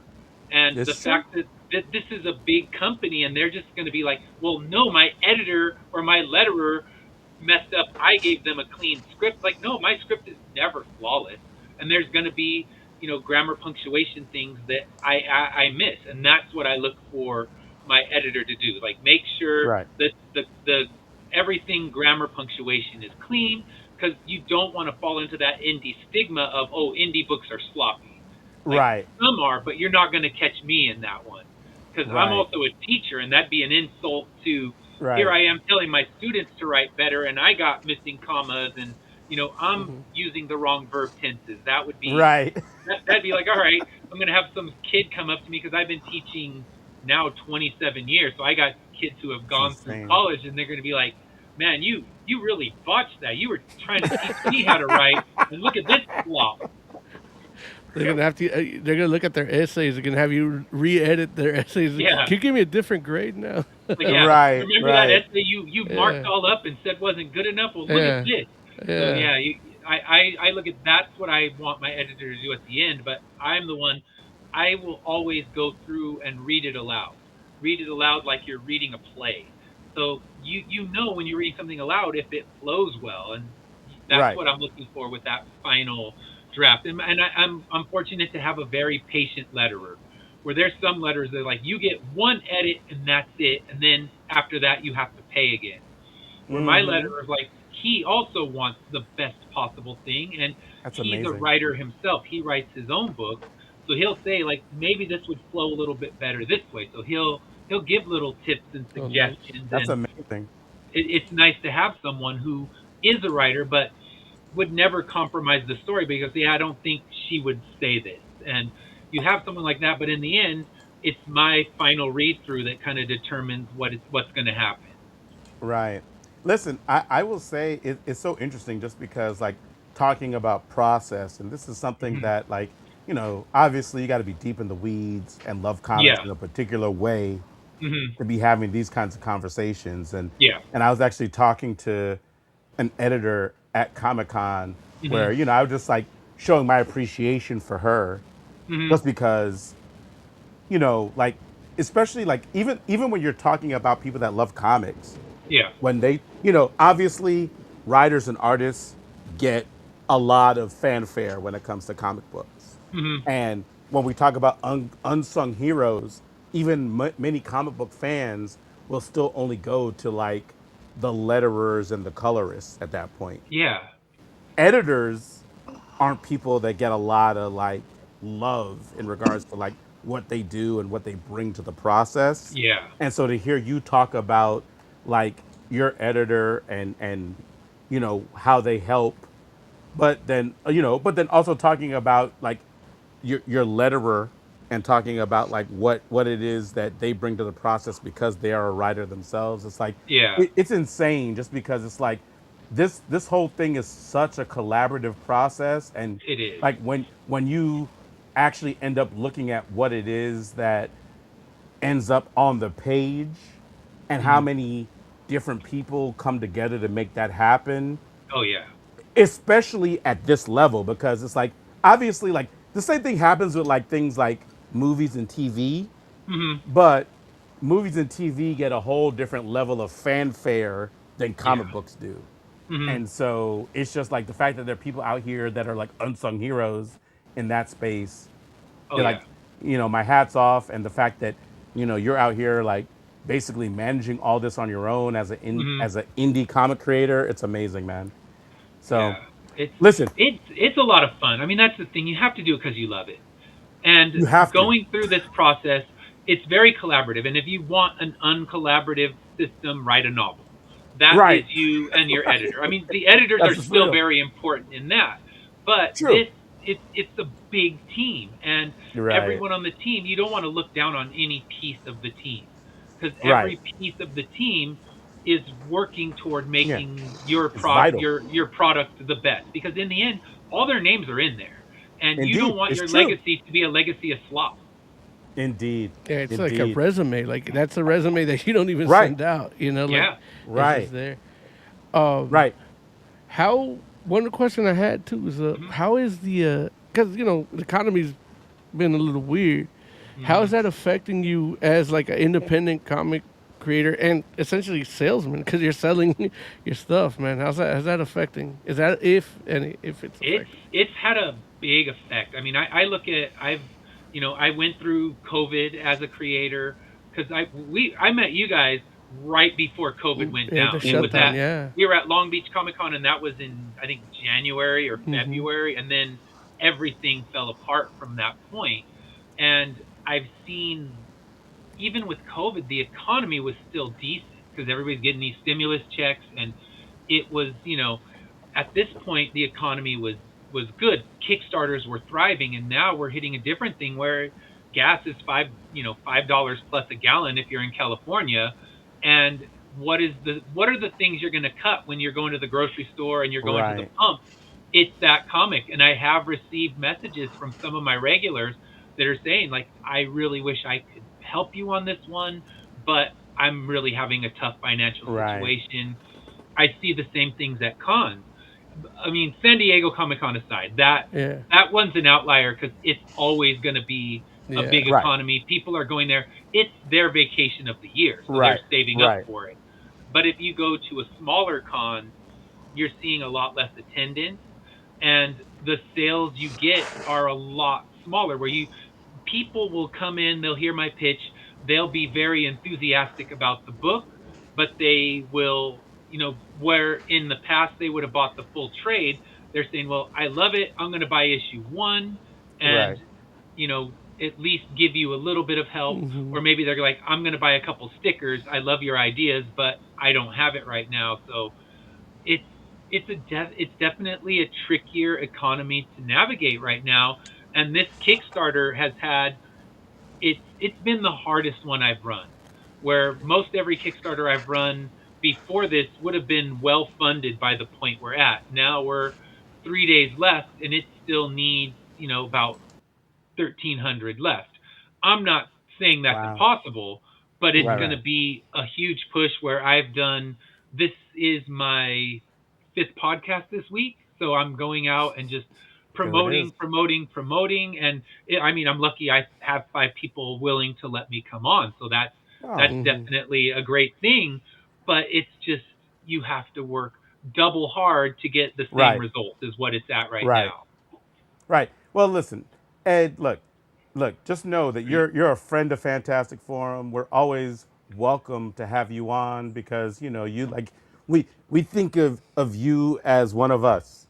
So Mhm. always feel free to like reach out and to let us know what it is that we can do to help you all or help you and Finish Line like meet whatever goals you're trying to meet. So like talk to the people right now, man. Tell them right now again what it is, like where they can go to support Finish Line, to support Immortal Era and whatever. And I know you said you also mentioned you have a new book coming.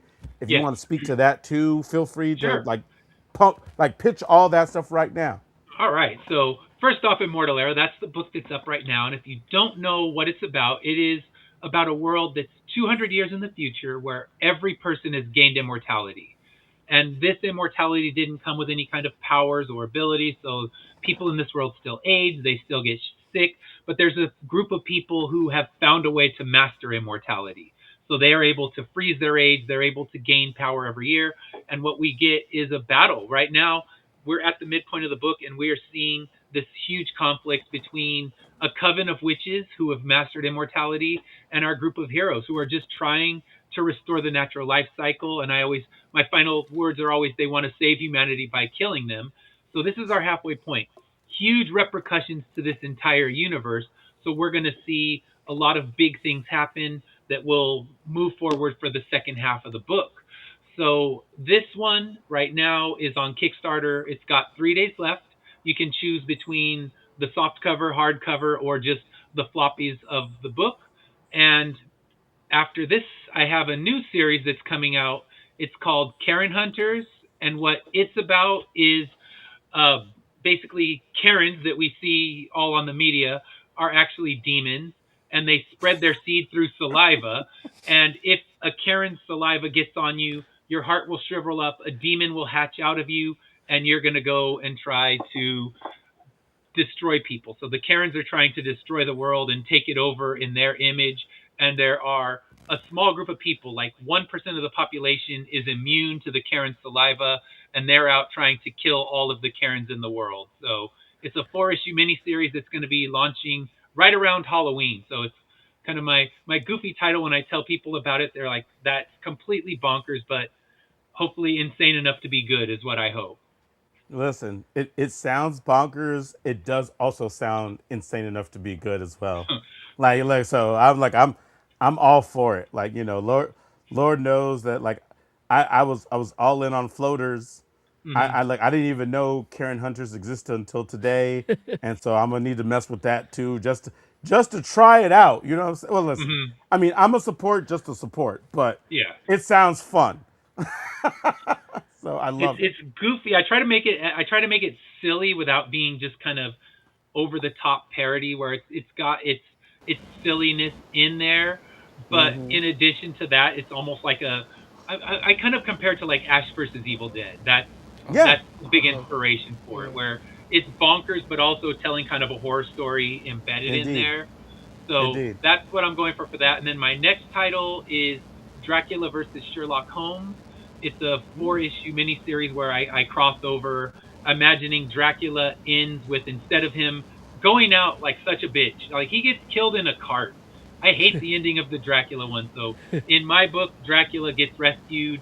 by the gypsies that were with him, and now Jonathan Harker has to go employ Sherlock Holmes to try to kill Dracula and save Mina Harker. So that one's coming out, and that one has been ready, but it's been delayed because there's a publisher interested in it. So I have to see what transpires with the publisher. That one might end up coming out from a publisher. So it's one that it's been sitting and waiting in the wings as a completed product, but it's just seeing if it gets picked up. So that's my hope. That would be a beautiful thing, because then, like we were Of talking course. about earlier, someone else can do some of the work. Right. And Exactly. I can relax and not You have to actually worry have about it. a marketing department behind you. Yes, and the beauty of that is, it's if I'm signing a contract, I'm not worried about these are my characters, this is my IP. These are other people's characters. They've been played with a bunch of times, so it's not like, oh, I Right. need to protect my characters because they're Dracula, they're Sherlock Holmes. They're not my characters. I'm playing in someone else's sandbox for this one. So yeah, there's that one, and then after that we have Immortal Era 13, and then a script I just finished that just got done with the editor is a haunted house story. I still don't have a name for it, but it'll be my first kid-friendly book, so it'll be written in kind of like that PG range where it'd be good for like upper elementary school kids, and it's about a haunted house where there's a portal to hell that's going to open up, and a group of four friends are trying to close the portal and save all the children in the world. Okay. I'm not mad at that. And That's fun. tell the people one more time where it is they should go to support.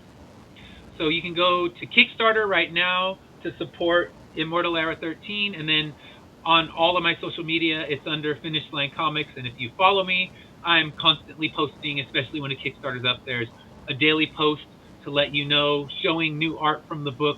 But for Immortal Era 13, I've been kind of selective with which art I'm showing, because I really don't want to spoil the big ending. There's That's good. two major cliffhangers at the end of Immortal Era 12, and I just don't want to spoil it. So Immortal Era 12, if you search it up, if you search Immortal Era on Kickstarter, you'll find it. But if not, if you follow Finish Line Comics on any of the social media, there's links all over there to find that, and then you'll be let know what the new books coming out are and when those are going to be released. Because, like I said, Karen Hunters, the goal is to have that ready for a Halloween Kickstarter, because it's just a cool Halloween book. But Dracula Sherlock Holmes could end up going in front of it, just because it all just depends on where everything lands with it.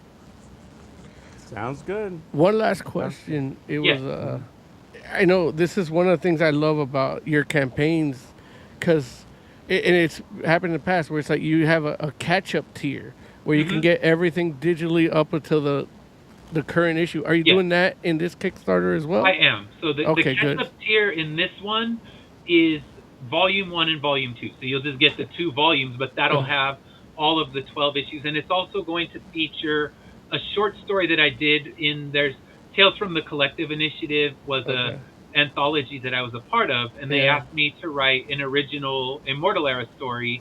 And the story I wrote it in a manga style, so it looks like a manga, although it reads standard, because I was told in an anthology you can't do it backwards and make people flip the book over.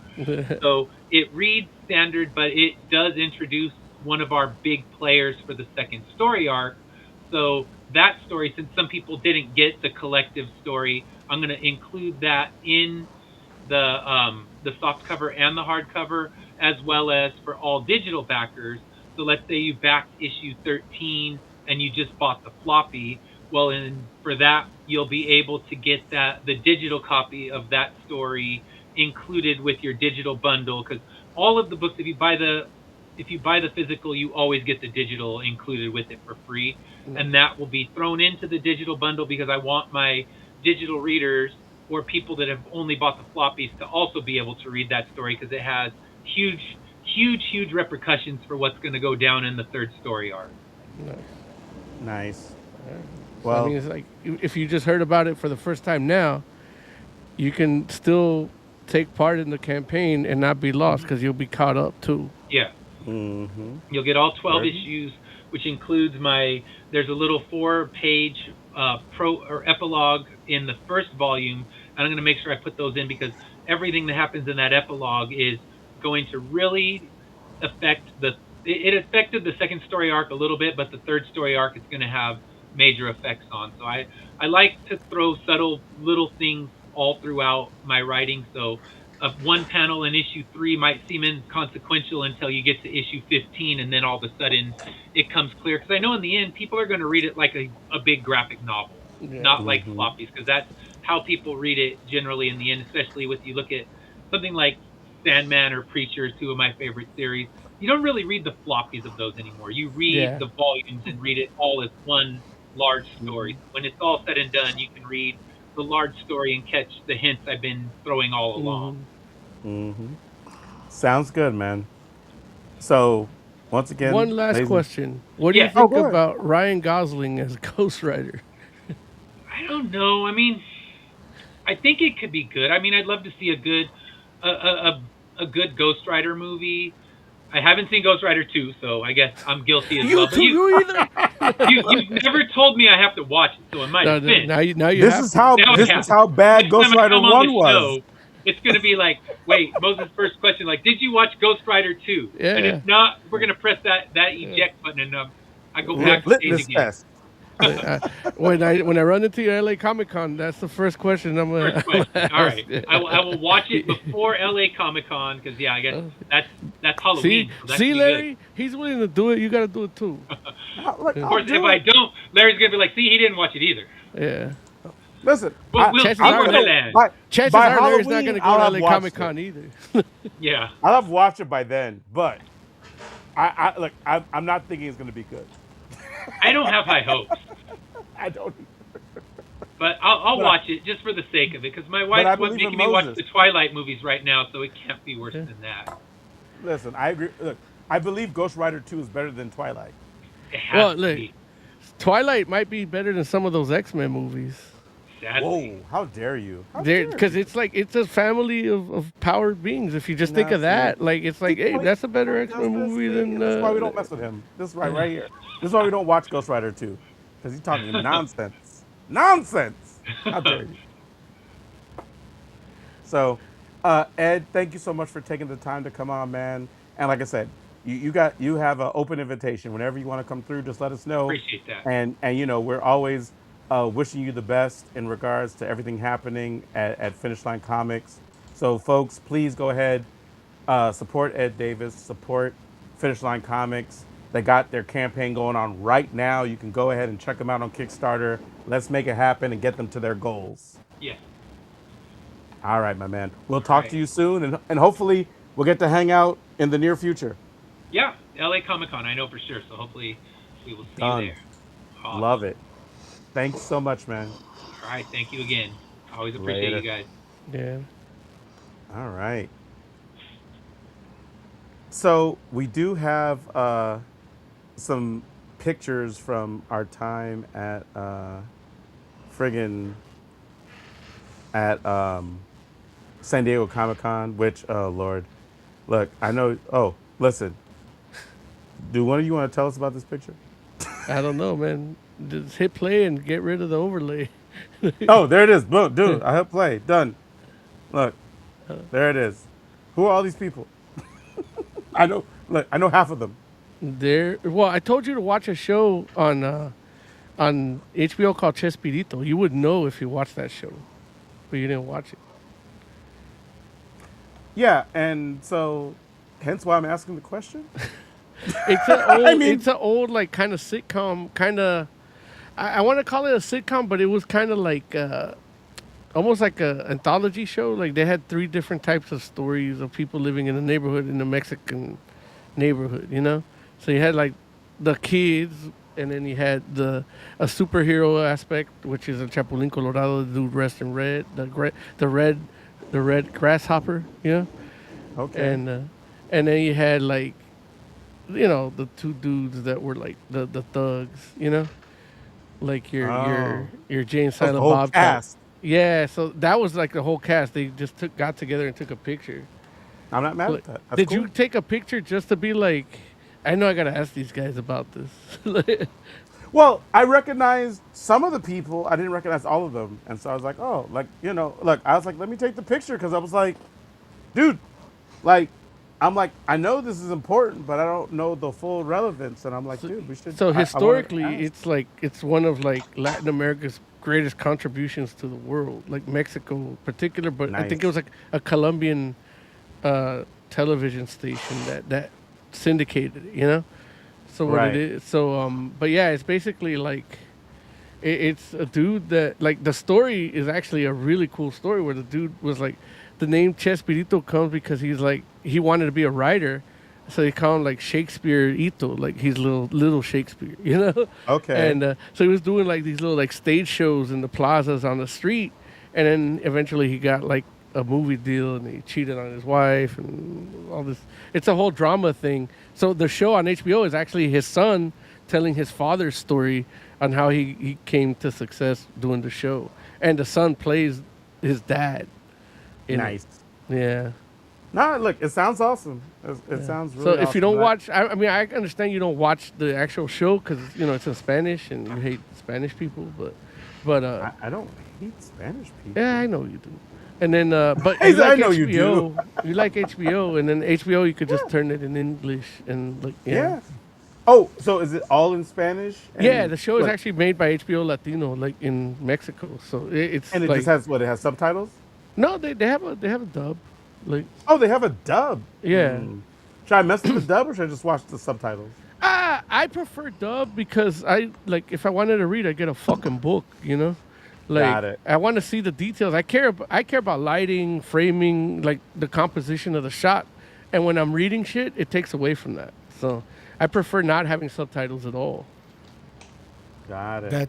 That's the original people. cast. Yeah. And there's actually people missing. It was a real like. Well, each mind F. each person kind of plays three people too, so that's why there's people missing.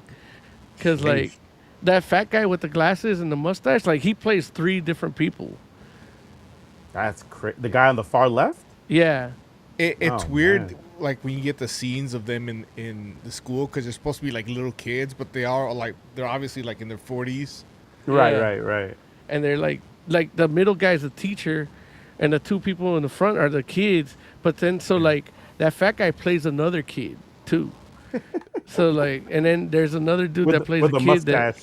yeah, he doesn't have a mustache when he plays a kid, but he has freckles. Oh, so that mustache is a fake mustache. No, that's a different character. Like right here, he's Don Barriga. He's the fat cat. Barriga means stomach, like barrelless stomach, and it's he's the landlord. He's the one that's like he just comes to take people's money. Wait, but he plays a kid and a different character with a mustache. So he plays that guy Don Barriga, and then he plays what is it? Not Chompiras. Is it Chompiras? Where he plays the fat kid. But I can't remember. if he's Yeah. playing two characters in the same show and one has a mustache and one doesn't, it Yeah. has to be fake. Oh yeah. No, it is fake. Yeah. Well, Yeah, that's what I said, that's- and you yeah, told me sorry. no. That's Yeah. how acting works, Lawrence. Listen, don't act like I'm crazy. I said, oh, it's a fake mustache. You got said, cut no, off it's for not. me, so I don't know if it's on my end or your end, but you got cut off. I didn't hear the fake part, so I thought you were saying that he plays a kid with a mustache. I'm sorry. I'm sorry. The internet sucks, Larry.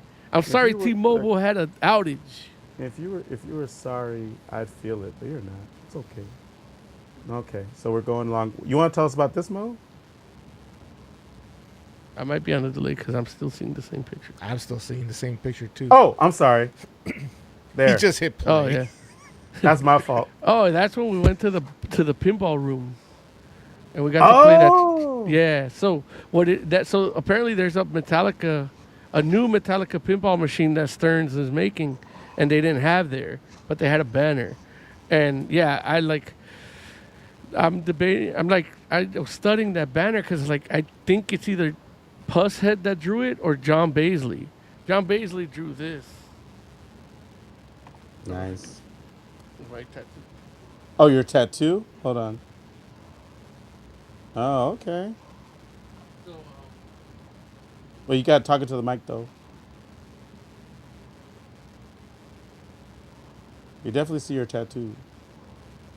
So yeah, so he's the guy. So he's the dude that's been drawing Metallica stuff, and but it's either John Baisley or Pusshead. So I'm like, and I couldn't find a signature from the logo. I think it is Pusshead, so it's like a take on the Injustice for All album, like a new a reimagining of the cover for the Injustice for All album. So I'm excited to see what because they have a musical element and music video element to these new machines now. So I got to play a Metallica machine at 82 when it was Lloyd's birthday, and I'm like, man, I want to see this next one. But yeah, all they had was a banner, so I'm like, all right. And that's why when you're like, you want to play this track? No, man, I want to play Metallica. Yeah. But the Pokemon machine was tight. I didn't take image footage of that, but Right. Oh, what is that right there? the little turtles. That's awesome. Like I feel like I didn't. I think Those were just cute. They are cute. They're super cute. Dang, I like them. Sorry. Pervert. Okay. Yeah. So these are just some of the photos we took from Comic-Con. What's this right here? Oh, that's lanterns. That's the lanterns area. Yeah, that's the outside of where we were hanging night. out. So in our thumbnail where you see us eating, like that's me and Jay. I took a picture of me and Jay walking up. That's what it looks like. So that green, that light up thing that looks like a big green nasty beer is actually the power battery. Right, where people can charge their phones Yeah. or whatever their devices are. Okay, cool. That's also like I didn't actually get to see it at night. And the Discovery with the Shark Week. Oh, That was the you wanna countdown. Yeah, the countdown to Mosh Isley. Yeah, dude, that was a countdown. It looked cool. Everything looked cool. Even Lloyd was like, "Dude, I'm gonna buy this." He wanted to buy his shirt and stuff, and I'm like, "Nah, man. Like, don't buy nothing till like." He goes, "You're not gonna buy anything." I'm like, "No, I'm not gonna buy anything till I hear him first and see what it is." And man, that wasn't the smartest idea I've ever had in my fucking life. Because it turned out this Mosh Isley party, it was like a dance party, I get it. But it was literally just people dressed in Star Wars stuff, just playing their playlists off their laptop.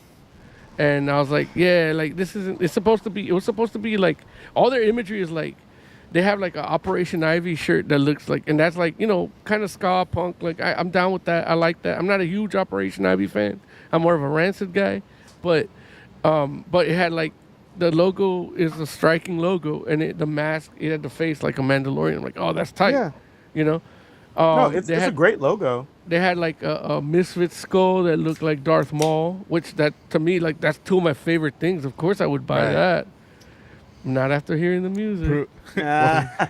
Proof that marketing works. Yeah, There it so is. it's like, Although that little Grogu did crowd surf. So I wanted to throw that thing and just throw it at the dude dancing in the front. And it was like, the thing is, it's like they said it's called, well, first of all, it's called Mosh Isley.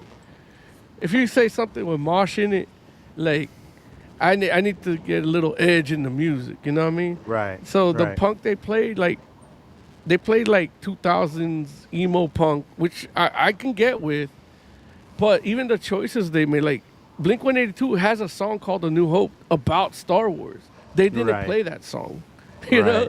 They played like fucking All the Small Things, which is like, it's cool, but it's like, and then they played a bunch of fucking, Avril Lavigne, like Skater Boy and shit. And that's the weirdest part, where it's like, okay, like, I'm not gonna shit on somebody's good time if they like Avril Lavigne, and if that's the punk that they are, okay.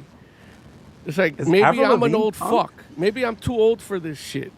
She's But then I see a dude with full-on white hair going, he was a skater boy. I'm like, man, somebody give this motherfucker a testosterone patch, man. What the fuck? Like, this motherfucker screaming at an Avril Lavigne song. I'm like, man, fuck you, bitch. You look at him, beat the fuck out of you like your daddy should have. You know? She's more like a punky ska.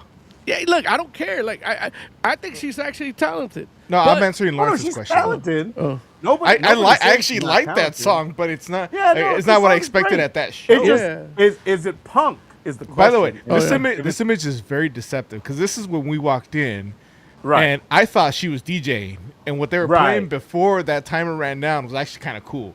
Yeah. Because I it was like agree. dance club music with Star Wars mixed in. I was like, all Yeah, right. I was yeah, getting all yeah, hyped, absolutely. and then No, I agree. she pushed play and walked away. Yeah. Yeah. So And so, and look, my I'm just biggest saying, thing like, is I'm like for not $75, that's not what I want at a Star Wars party. And I'm a dude like, look, look, Larry, you know me. You've been there with me. We've have. seen the Mario Opera. Oh yeah, Mario We've Opera's seen the awesome. Megas. We've seen Yeah, Kirby the Megas are Crackle. amazing. Oh, I still have those albums. The Kirby Crackle, you know? Yeah, We've seen, absolutely. and then I've seen personally the Sith Fits and I've seen fucking that. That's amazing. like what's the other one? Galactic Empire. Like if you want, Yeah. like I saw a Stormtrooper Run DMC group, Oh yeah, you know, and where they made their Absolutely. shit like Adidas, you know, like Yep. red Adidas, I've you seen know, that. I've seen them. and like so I know you can do a fucking awesome Star, Yep. and none of those cost me $75 fucking dollars. You know? Exactly. So so that's what pissed me off a little bit about that. And then yeah, it was disappointing. and then here's the thing. We could have seen a band called the Knights of Unicron. Oh, dude. And the wild part is, I knew that show was happening. And you I didn't found tell out. anybody? Well, you already decided we were going to do this. But I mean, like because Because I you didn't know both- about that. Like Well, listen, hey man, look. I'm not gonna be like, hey, this show's happening the same time that the show we're supposed to go. Like, I'm not that and dude. fucking Like, and Sebastian crew- Bach came out to sing with them from Skid Row. everybody had already bought tickets for this, so I bought my ticket for that. You come on now, you I would have know. happily thrown away my $75 to go see that instead of this. Well, if you had known. that Yeah, was but gonna it was happen, your but- job to tell me, Larry. Nah, You nah, kept but it a listen, secret. I wouldn't have known Sebastian Bach was gonna be there. So we would just been like, oh, everybody refund your tickets for this and go to Nice Unicron. I'm not that guy. I don't know what to tell you. You guys made a choice. It's okay. I'm not. Look, we thought this was gonna be cool, and it was still fun. It wasn't as cool as Knights of Unicron, and so, what we learned is Transformers is better than Star Wars. I get it. Look, not everybody feels that way, but it's true. So I had a next good time. Wait, look, it was a good time. Yeah, it wasn't a good time. Look, the company that we kept made it a good time. I agree, and that was a big part of and it. I again, agree. if I knew I was going to somebody's bar mitzvah, then yeah, I would. Right. I'd It's be more ready. about Yeah. expectation management. Right, that's really it. Because it's still like knowing what I know now. Would I go if there was something to do after Comic-Con? I'd probably still go there, with friends and just not to see a performance, but to hang out. Yeah, like we would mess around and be like, we should get a booth. Like we all go in and get a booth, and we can hang out and watch this joint happen, and just experience it in a comfortable setting. But And they Yeah. did play. Then that became the next thing. The next couple days it became this song they should have played yesterday. Every time Right, they yeah, played it's good true. music, Jay and I would It's be true. like, they should have played this yesterday. indeed. So Even Lloyd's here's some more wife, pictures. Lana, got into it. It's like the Led Zeppelin song came on and I got excited. She's like, do you think they should have played that yesterday? And I'm like, yeah. Yeah, yeah. So listen, so this right here coming up is video of a Sentinel head, which was promoting the Wolverine game. And I took this video, and it's not great, but just for you all to see what it was, and I think I took a picture too. But let me tell you, there was somebody that was there for this, and they're walking by, and a dude was like, "Oh, that's Optimus Prime's head," and I was like, "Oh my god." Did you say, bitch, fuck you? No, I didn't. I just left it because I was Me just so neither. disappointed that this is where nerdom is at. Where, like, don't get me wrong, I'm not saying like that version of a Sentinel head may not necessarily be immediately recognizable as a Sentinel for some people, and that's okay. But for you to be like, that's Optimus Prime, I'm just like, oh Lord, like I blame Michael Bay because Yeah, Like- clearly that's a Bumblebee. You're oh Jesus Christ. I'm just saying the idea that Optimus Prime has a mouth is all about Bayformers. You know what I'm saying? Where I'm just like, ugh. And this is why I love the Energon universe because in the Energon universe, Optimus Prime, like, and these are slight spoilers if you haven't been keeping up with Energon universe, but I'm gonna put this out here, just and not much more. But Optimus Prime gives up the mantle of Prime, and so he literally like relinquishes the Matrix of leadership, and so he becomes Orion Pax again. Um, um, or well, look, or well, let's put it like this: he's not Optimus Prime. He still goes by Optimus, but he doesn't go by Prime. But he's basically like he powers like he looks like Orion Pax, and so he has a mouth, and it's funny because like all the people that see him after the fact that not the Autobots so much, but like other people are like, so why can I see your mouth? Like what's happening? Like it's always a thing where people are like, what's going on? Like why can't I see your mouth and why do you look smaller?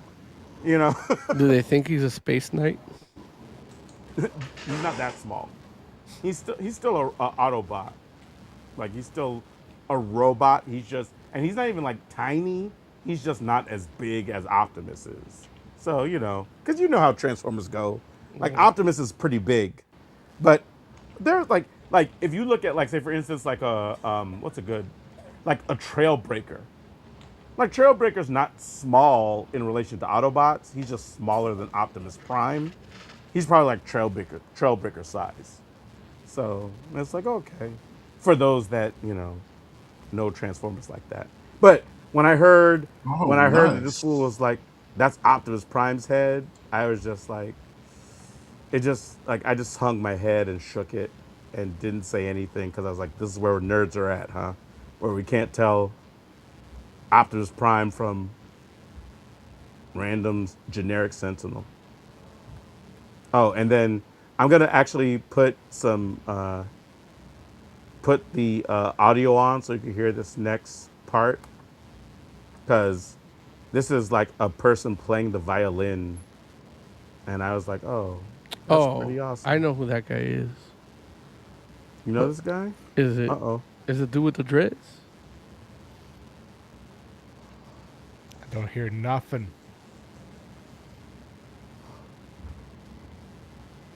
We can't hear that. They messed up there. What are y'all saying? We can't hear shit. You all can't hear this? No, No? Oh, no. damn it. Wait, You done fucked up, Aaron. you're hilarious. Wait, look, I just want to see, like, I'm playing it. Let me see if you all can hear. Like, hold on. I'm going to try it, roll it back a little bit and see if you all can hear it.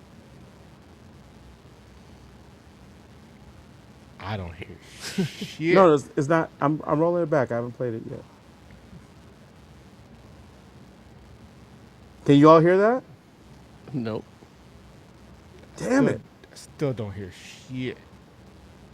Okay, well, if y'all can't hear it, then I'm not going to play it, obviously. Here, you want me to play the sound? It'll take me like a minute though.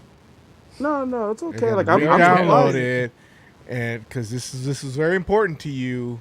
No, you don't have to do it. It's okay. This is just, I'm Doing telling you what it is. all the extra work. No, it's okay. It's It like, doesn't sound like I, it's okay. I'm surprised that you all can't hear it because I'm just like, oh, I don't know Well, what. because what you're doing is you're playing it off your screen. Not No, in but like you should have uploaded this into the. Oh, there's Larry. When I was looking at Larry, into the what? you should have uploaded it into the Evebox. It's too long. That's what she said. Right. And this But was, again, like yeah, that's the thing. It's like just make it clips, you know. Oh, there we go.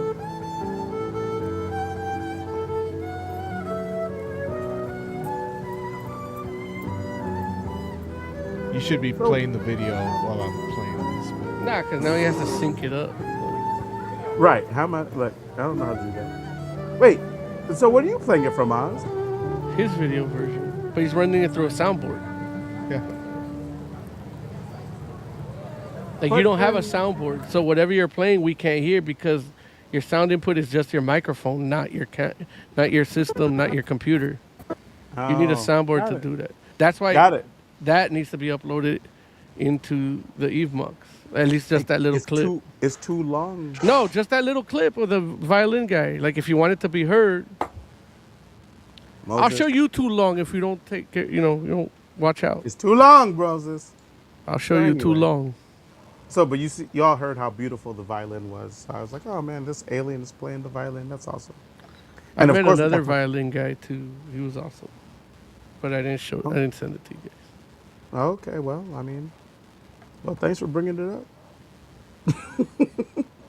And this is the friggin' Transformers G1 pinball game from Stern that we got to play. Oh my god.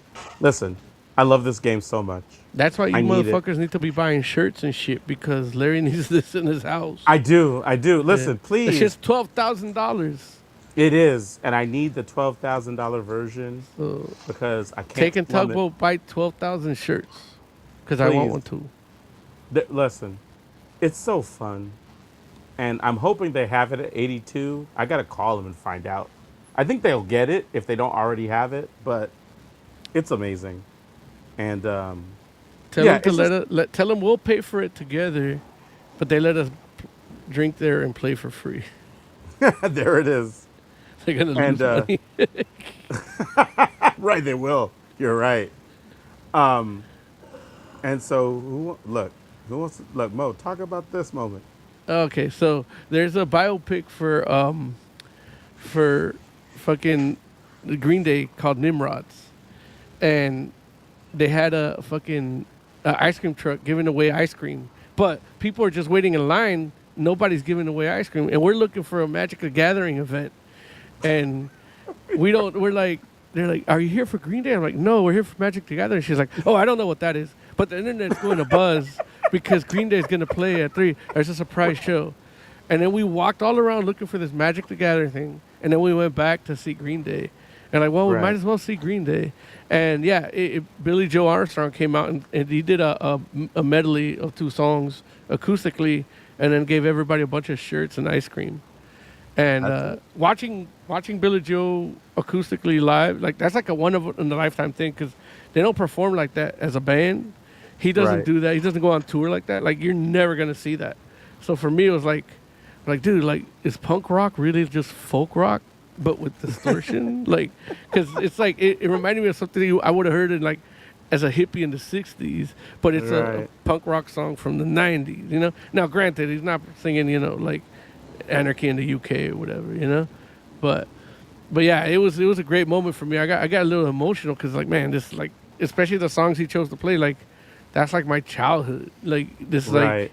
like, I remember listening to this in the bathroom on my fucking Sanyo transistor radio. Yeah. Right. For the first No, for time. real. Yeah. For real. Absolute. It was fun. This So George here's Takei. George Takei. signing. Georgie. Oh, There's there a bunch we of are. bastards. Like, I know those guys. hey, Look at there's them. that Sinestro. yeah, that nasty ass beer. The king of beers, Sinestro. All I see is some green shit. No Sinestro. Hey, Damn. and you got the Super Trooper donut. The Super Troopers 3 donut. I looked at that picture and I never wanted like to lick your donut more than that picture. And then I guess the X-Men pinball game is out already, but I haven't seen that. They didn't And have then it this was there. No, they didn't. And this was a friggin' blow-up Bowser, which was a cool Bowser. Cosplay? Yeah. Oh, and that's the end. There it is. All right. Me and... Okay. So, Gents, I mean, honestly, like, there was still plenty of stuff that happened at Comic Con 2026 we haven't talked about yet. Like, what else? Let's see. Look, well, I know that we were talking about Marvel stuff, Hall H panel. Something that was noticeably absent was any mention of Blade. That joint's in development hell. I don't think Blade is going to end up happening, which is really unfortunate, but it'd be Well, nice I'm just if it happy did. that they used Eternals to try to bring that in a little bit, and Why are you happy nobody, about that? because nobody gives a shit about that either. No, wait. Are you trying to say no one cares about Blade? No, well, like that's not happening. But if you didn't watch Eternals, they didn't tease it to you, so it's like, you know, it's like you got nothing to worry about. Yeah, they could just make up a new one. Like I guess. they could scrap it and just like, you know. Nah, I guess. No Blade. Um, but, yeah, it didn't happen. And I guess it's probably not going to end up happening. It'll probably get quietly canceled. Friggin', there wasn't a lot of multimedia stuff on the DC front at Comic Con. But, well, and that makes sense because they're like in the midst of this merger or potential merger. Who knows if it's going to happen or not? So it's like, I think they're kind of like, hey, we don't have any confirmed stuff to be able to like move forward with because we're in this transition phase. But they did talk about some comic stuff, which, you know, they did announce a static ongoing series and also a Vixen ongoing series, and I don't know if it's a ongoing or not, but they announced a Steel series as well, which I'm just kind of like, And that's wild. Dennis Cohen, one of the dudes that co-founded Milestone, he got the lifetime achievement. I think like an honorary lifetime achievement or something for Eisner. I think that's what it was. Oh, did Dennis Cohen get a lifetime achievement at I the I Eisners? believe so. Yeah, Oh, I he didn't got know that. something similar like that. I'm not 100% sure the actual title, but something like that. And then Daniel Warren Johnson got the best like single issue for the Batman Absolute Batman annual, Right, I do know and that. Belen Ortega got an Inkwell. He got a what? Belen Ortega, she got an Inkwell award. She's an artist, Lauren. She You don't does know who comic she Wait, is. books. but Yeah. what's the Inkwell Award? The Inkwell is like I forget what it is, but it's a I think it's a drawing award, kind of like the Eisners. But I not wish the you Eisners? liked comics so you knew these things. I mean, you brought it up, but you don't know what it is. So, who are we talking about That exactly? that's Me or that you? that's what we need to. That we're supposed to be a team, right? I Oh, should oh, be. oh! Now we're a team. Yeah, After you threw me under the bus, got yeah. it. I'm just saying I didn't bring it up because I don't know what you're talking about. Like, for instance, Uh, like I know, like for the instance, Inkwell like Awards are a nonprofit organization that honors comic book inkers. okay, So she got an okay, Inkwell Award for best inker of cool. the year. I know Jamal Campbell got an Eisner as well for Zatanna as like best like writer artist. He got a For what? the new series? Mm-hmm. Huh, He really? got an Eisner? Yeah, For the writing and the art, huh? yeah. Yeah, the full comp. Yeah. Okay. Well, I guess. Like what does that mean? I'm reading the book. I said enough. Okay, there it is. Like, I mean, Clearly, you're he reading the has book, some. you like it, right? He has some reading comprehension issues because he got an Eisner. You don't. That's not a deserved Eisner. Ah, we'll see. I'm only on issue 2. Okay, well then, Feels like maybe you it feels like he's leaning hard on old Sorcerer Supreme stories. What does that mean? He likes Marvel books. Zatanna is the Sorcerer Supreme of DC. He likes Marvel books, but he ended up working at DC. So I mean, look. So you're saying like it's not, it's like derivative of Marvel or I don't know if it's Eisner worthy. the Zatanna book? Yeah. Oh, I mean, okay. I'm reading it. I don't hate it. I don't know if we're talking Eisner. I mean, but you would say that about Absolute Batman as well. Yeah, and also like what? No, like wait, no, Mo, don't say anything. Let Oz talk. I don't. Which, You which, would say which about book? Absolute Did, he Batman got as well. he got it for a specific book. for Zatanna. For a specific, Are you- the series. absolute no, the Daniel Warren. It He was got for a a single issue. issue for But Absolute which issue? Batman Because I don't know if I've read that. annual. Is it annual? See, I haven't read that. But the stuff I have read, the story wise, it's fine. I don't know if I'd give the art like anything too crazy. So wait, so what are we saying? You're saying that Daniel Warren Johnson maybe did deserve an Eisner for Absolute Batman, even I'm though you saying haven't read it? I don't But- know. I didn't read the issue, so I can't. No, say but, yes but what or I'm no. saying is, well, what this is the question. Like, what I'm like, based on what you're saying, you're like, Jamal Campbell doesn't deserve an Eisner for Zatanna, based on what you've read, but maybe Daniel Warren Johnson deserves the Eisner for the Batman, Absolute Batman annual. What that I you say, haven't read. what I'm saying is, I can't speak on a book that I haven't read. I have read the Zatanna books, and I refuse to believe that of all the DC books that came out that month, that's the Eisner winner for But it's both a writer year. artist. For writer artist. Same. And it's for the year, not that month. So what's Jurgens doing? Nothing. Then maybe. Look, we know Jim Lee's not doing a damn thing. Jim Lee don't even write. Yeah, exactly. Well, but I'm saying what we're talking about is a category for writer artists, and you're bringing up people that don't even write. Okay. Dan Jurgen writes. What are you talking about? We're talking Jim Lee. Oh. Yeah, just throwing names out there at that point. Yeah, I know. All I'm saying is, you out here throwing names out randomly, discrediting folks.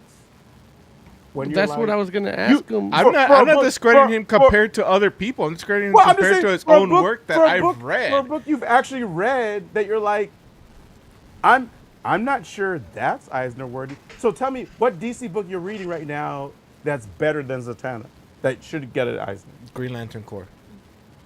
Writer really? artist. It's not the same person though. That's the thing. Yeah, Well, well, so- talk about so the no. category. And I was That's thinking what I'm saying. specifically the tales of the Green Lantern. Okay, so I'm just saying, like, it's a specific category. You might want to think about the folks Okay, that so are it sounds like he nominated. got it because he's the only guy doing it. Got it. Wow. I can't think of you feel another like writer artist right now. All Can of, you? In all of comics, there's only one writer artist? Right now, give me another No. one. Give me another one. Daniel Warren Johnson. there was it turns out there was a whole friggin' category of people that were nominated against this fool, and they lost. It's rigged. It's look, spoken like a Republican. if the person I don't win, the person I don't like wins, it's rigged. Okay, got it. It's not that I don't like him. I just can't. I can't refuse to believe he's the best. Well, But you you don't know even what? know You're who right. else is I don't nominated. know. I don't know who the other nominees were, and You neither do should you. you so- should look into the facts and then decide if it was worthwhile or not, right? I know Like, the that's facts. all I'm I read the saying. book. Huh? I you read can't the book. compare that book to anything in its Yeah, category. but you don't know what who else was nominated for best writer artist. No, I'll pull it up for you so you can make a comparison of other books you didn't read. Because that's the whole thing where it's like if you're gonna mess around and be like, oh well, I don't know if he deserves it, it's like at least be informed enough to be like, okay, like that that wasn't necessarily the best of all the people that got nominated, or at least even if you had another book where you're like, well, this writer artist deserved it more so, but you don't even have that. You're just like, it's not good enough. It's like, but you don't even know what the who else were the people. Let's see. So, wait, hold on. Oh, I see. It So loo- they just gave it to the guy that's in the big two. Wait, why do you say that? Because this guy is on 23rd Street Books, Titan What? Manga, Piao 2. I'm looking at the publishers for all the other nominees. Yeah, but you don't know what the quality of their work is. Hey, if So it was any Oz- good, it'd be in the big two. So here's what we're gonna do. See? You're gonna read all those, and then tell us if he should have won or not. Look, what Oz isn't gonna do is read all these books. Well, he from he these- clearly wants homework. Otherwise, he wouldn't be talking shit, and I'd be going to sleep right now. Look, you know how Oz does. It's like, Hey, Lawrence is the one stretching this out. I just said, look, I read that book. I can't believe it'd be the best one of the year. But Lawrence wants an in-depth conversation. I'm just saying, you're gonna mess around and discredit the dude without having any kind of information in regards to like who the competition was, and that matters, right? Like it's literally a year-to-year thing. It's like, okay, well, who else got nominated? And obviously, the competition is crap. I mean, wait, what? I mean, listen. Again, I'm not gonna say that. If he won and I didn't like his shit, then the competition must be crap. Look, Or well, you're you gonna may prove have it bad to us. taste. You're gonna prove it to us by next week. You're gonna review all of the nominees' books. Listen, I ain't reading you shit. know Oz is not gonna read. No, these but I other mean, if he 4 wants or to keep 5 talking books. shit like that, then Yeah, exactly. do It's the like homework. Right. Talk- Here's the messed up part. Talk- It's you not can like you talk disliked the shit. book. You It'd be can different talk if you shit was like, or I be full of disliked it. shit. You didn't dislike it. You're just You like, gotta- I'm not sure it's good enough for an Eisner, but you liked it. If you talk shit and you don't know shit, you're just full of shit. So don't be full of shit. How's Aquaman 2? It's amazing. Very hydrating. movie? Who are we talking about? The movie, 'cause I didn't watch Aquaman 2. But I did Oh. watch it. Oh, listen. He I'm thinks I just didn't like, watch ugh. it, but I ended up watching it. Oh, jeez, man. Ugh. And again, Okay. I only talk enough shit from what I know because I only watched like 30 minutes. So. Look, we'll do some final thoughts. Let's get out of here. What I do hate is that Fantastic Four movie. Which one? I'm just joking. I haven't seen it. Oh, I was like, which one? I mean, Larry talks Oh. shit of fucking Ghost Rider 2. Like, he just assumes it's bad. Can't be good because it's better than the first one. There has to be a different standard than that. That's all I said. I haven't seen the movie, So even next though week, he did pee fire. but Listen. you have to watch it in context.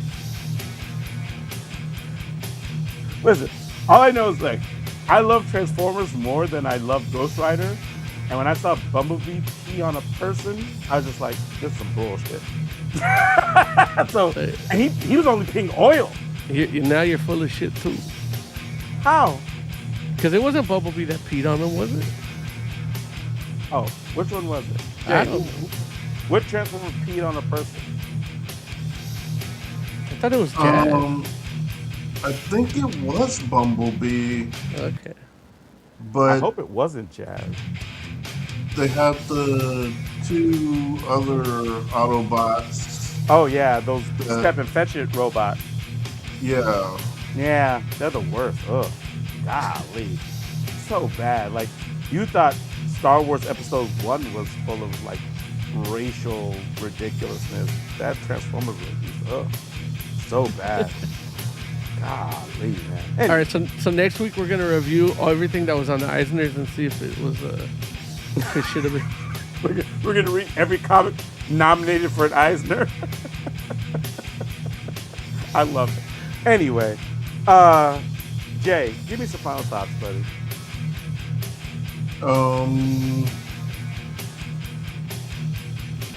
In the end, I'm just glad I got to go to Mos Eisley, so I know not to do it again. There it is. Oscore, give me some final thoughts. I'm looking at the Boy Wonder right now from Junie Ba, one of the nominees. Maybe I was wrong. You'll let us know next week. We know. I'm letting you know right now. You'd rather see the No, Sultana. that's a maybe. I want to know if you were wrong or not. Oh, he was wrong. Moses Magna, give me some final thoughts. Oh man, hanging out with you guys like that, like old school, was fucking awesome, and I loved it. So Oz, you got to come out for LA Comic Con.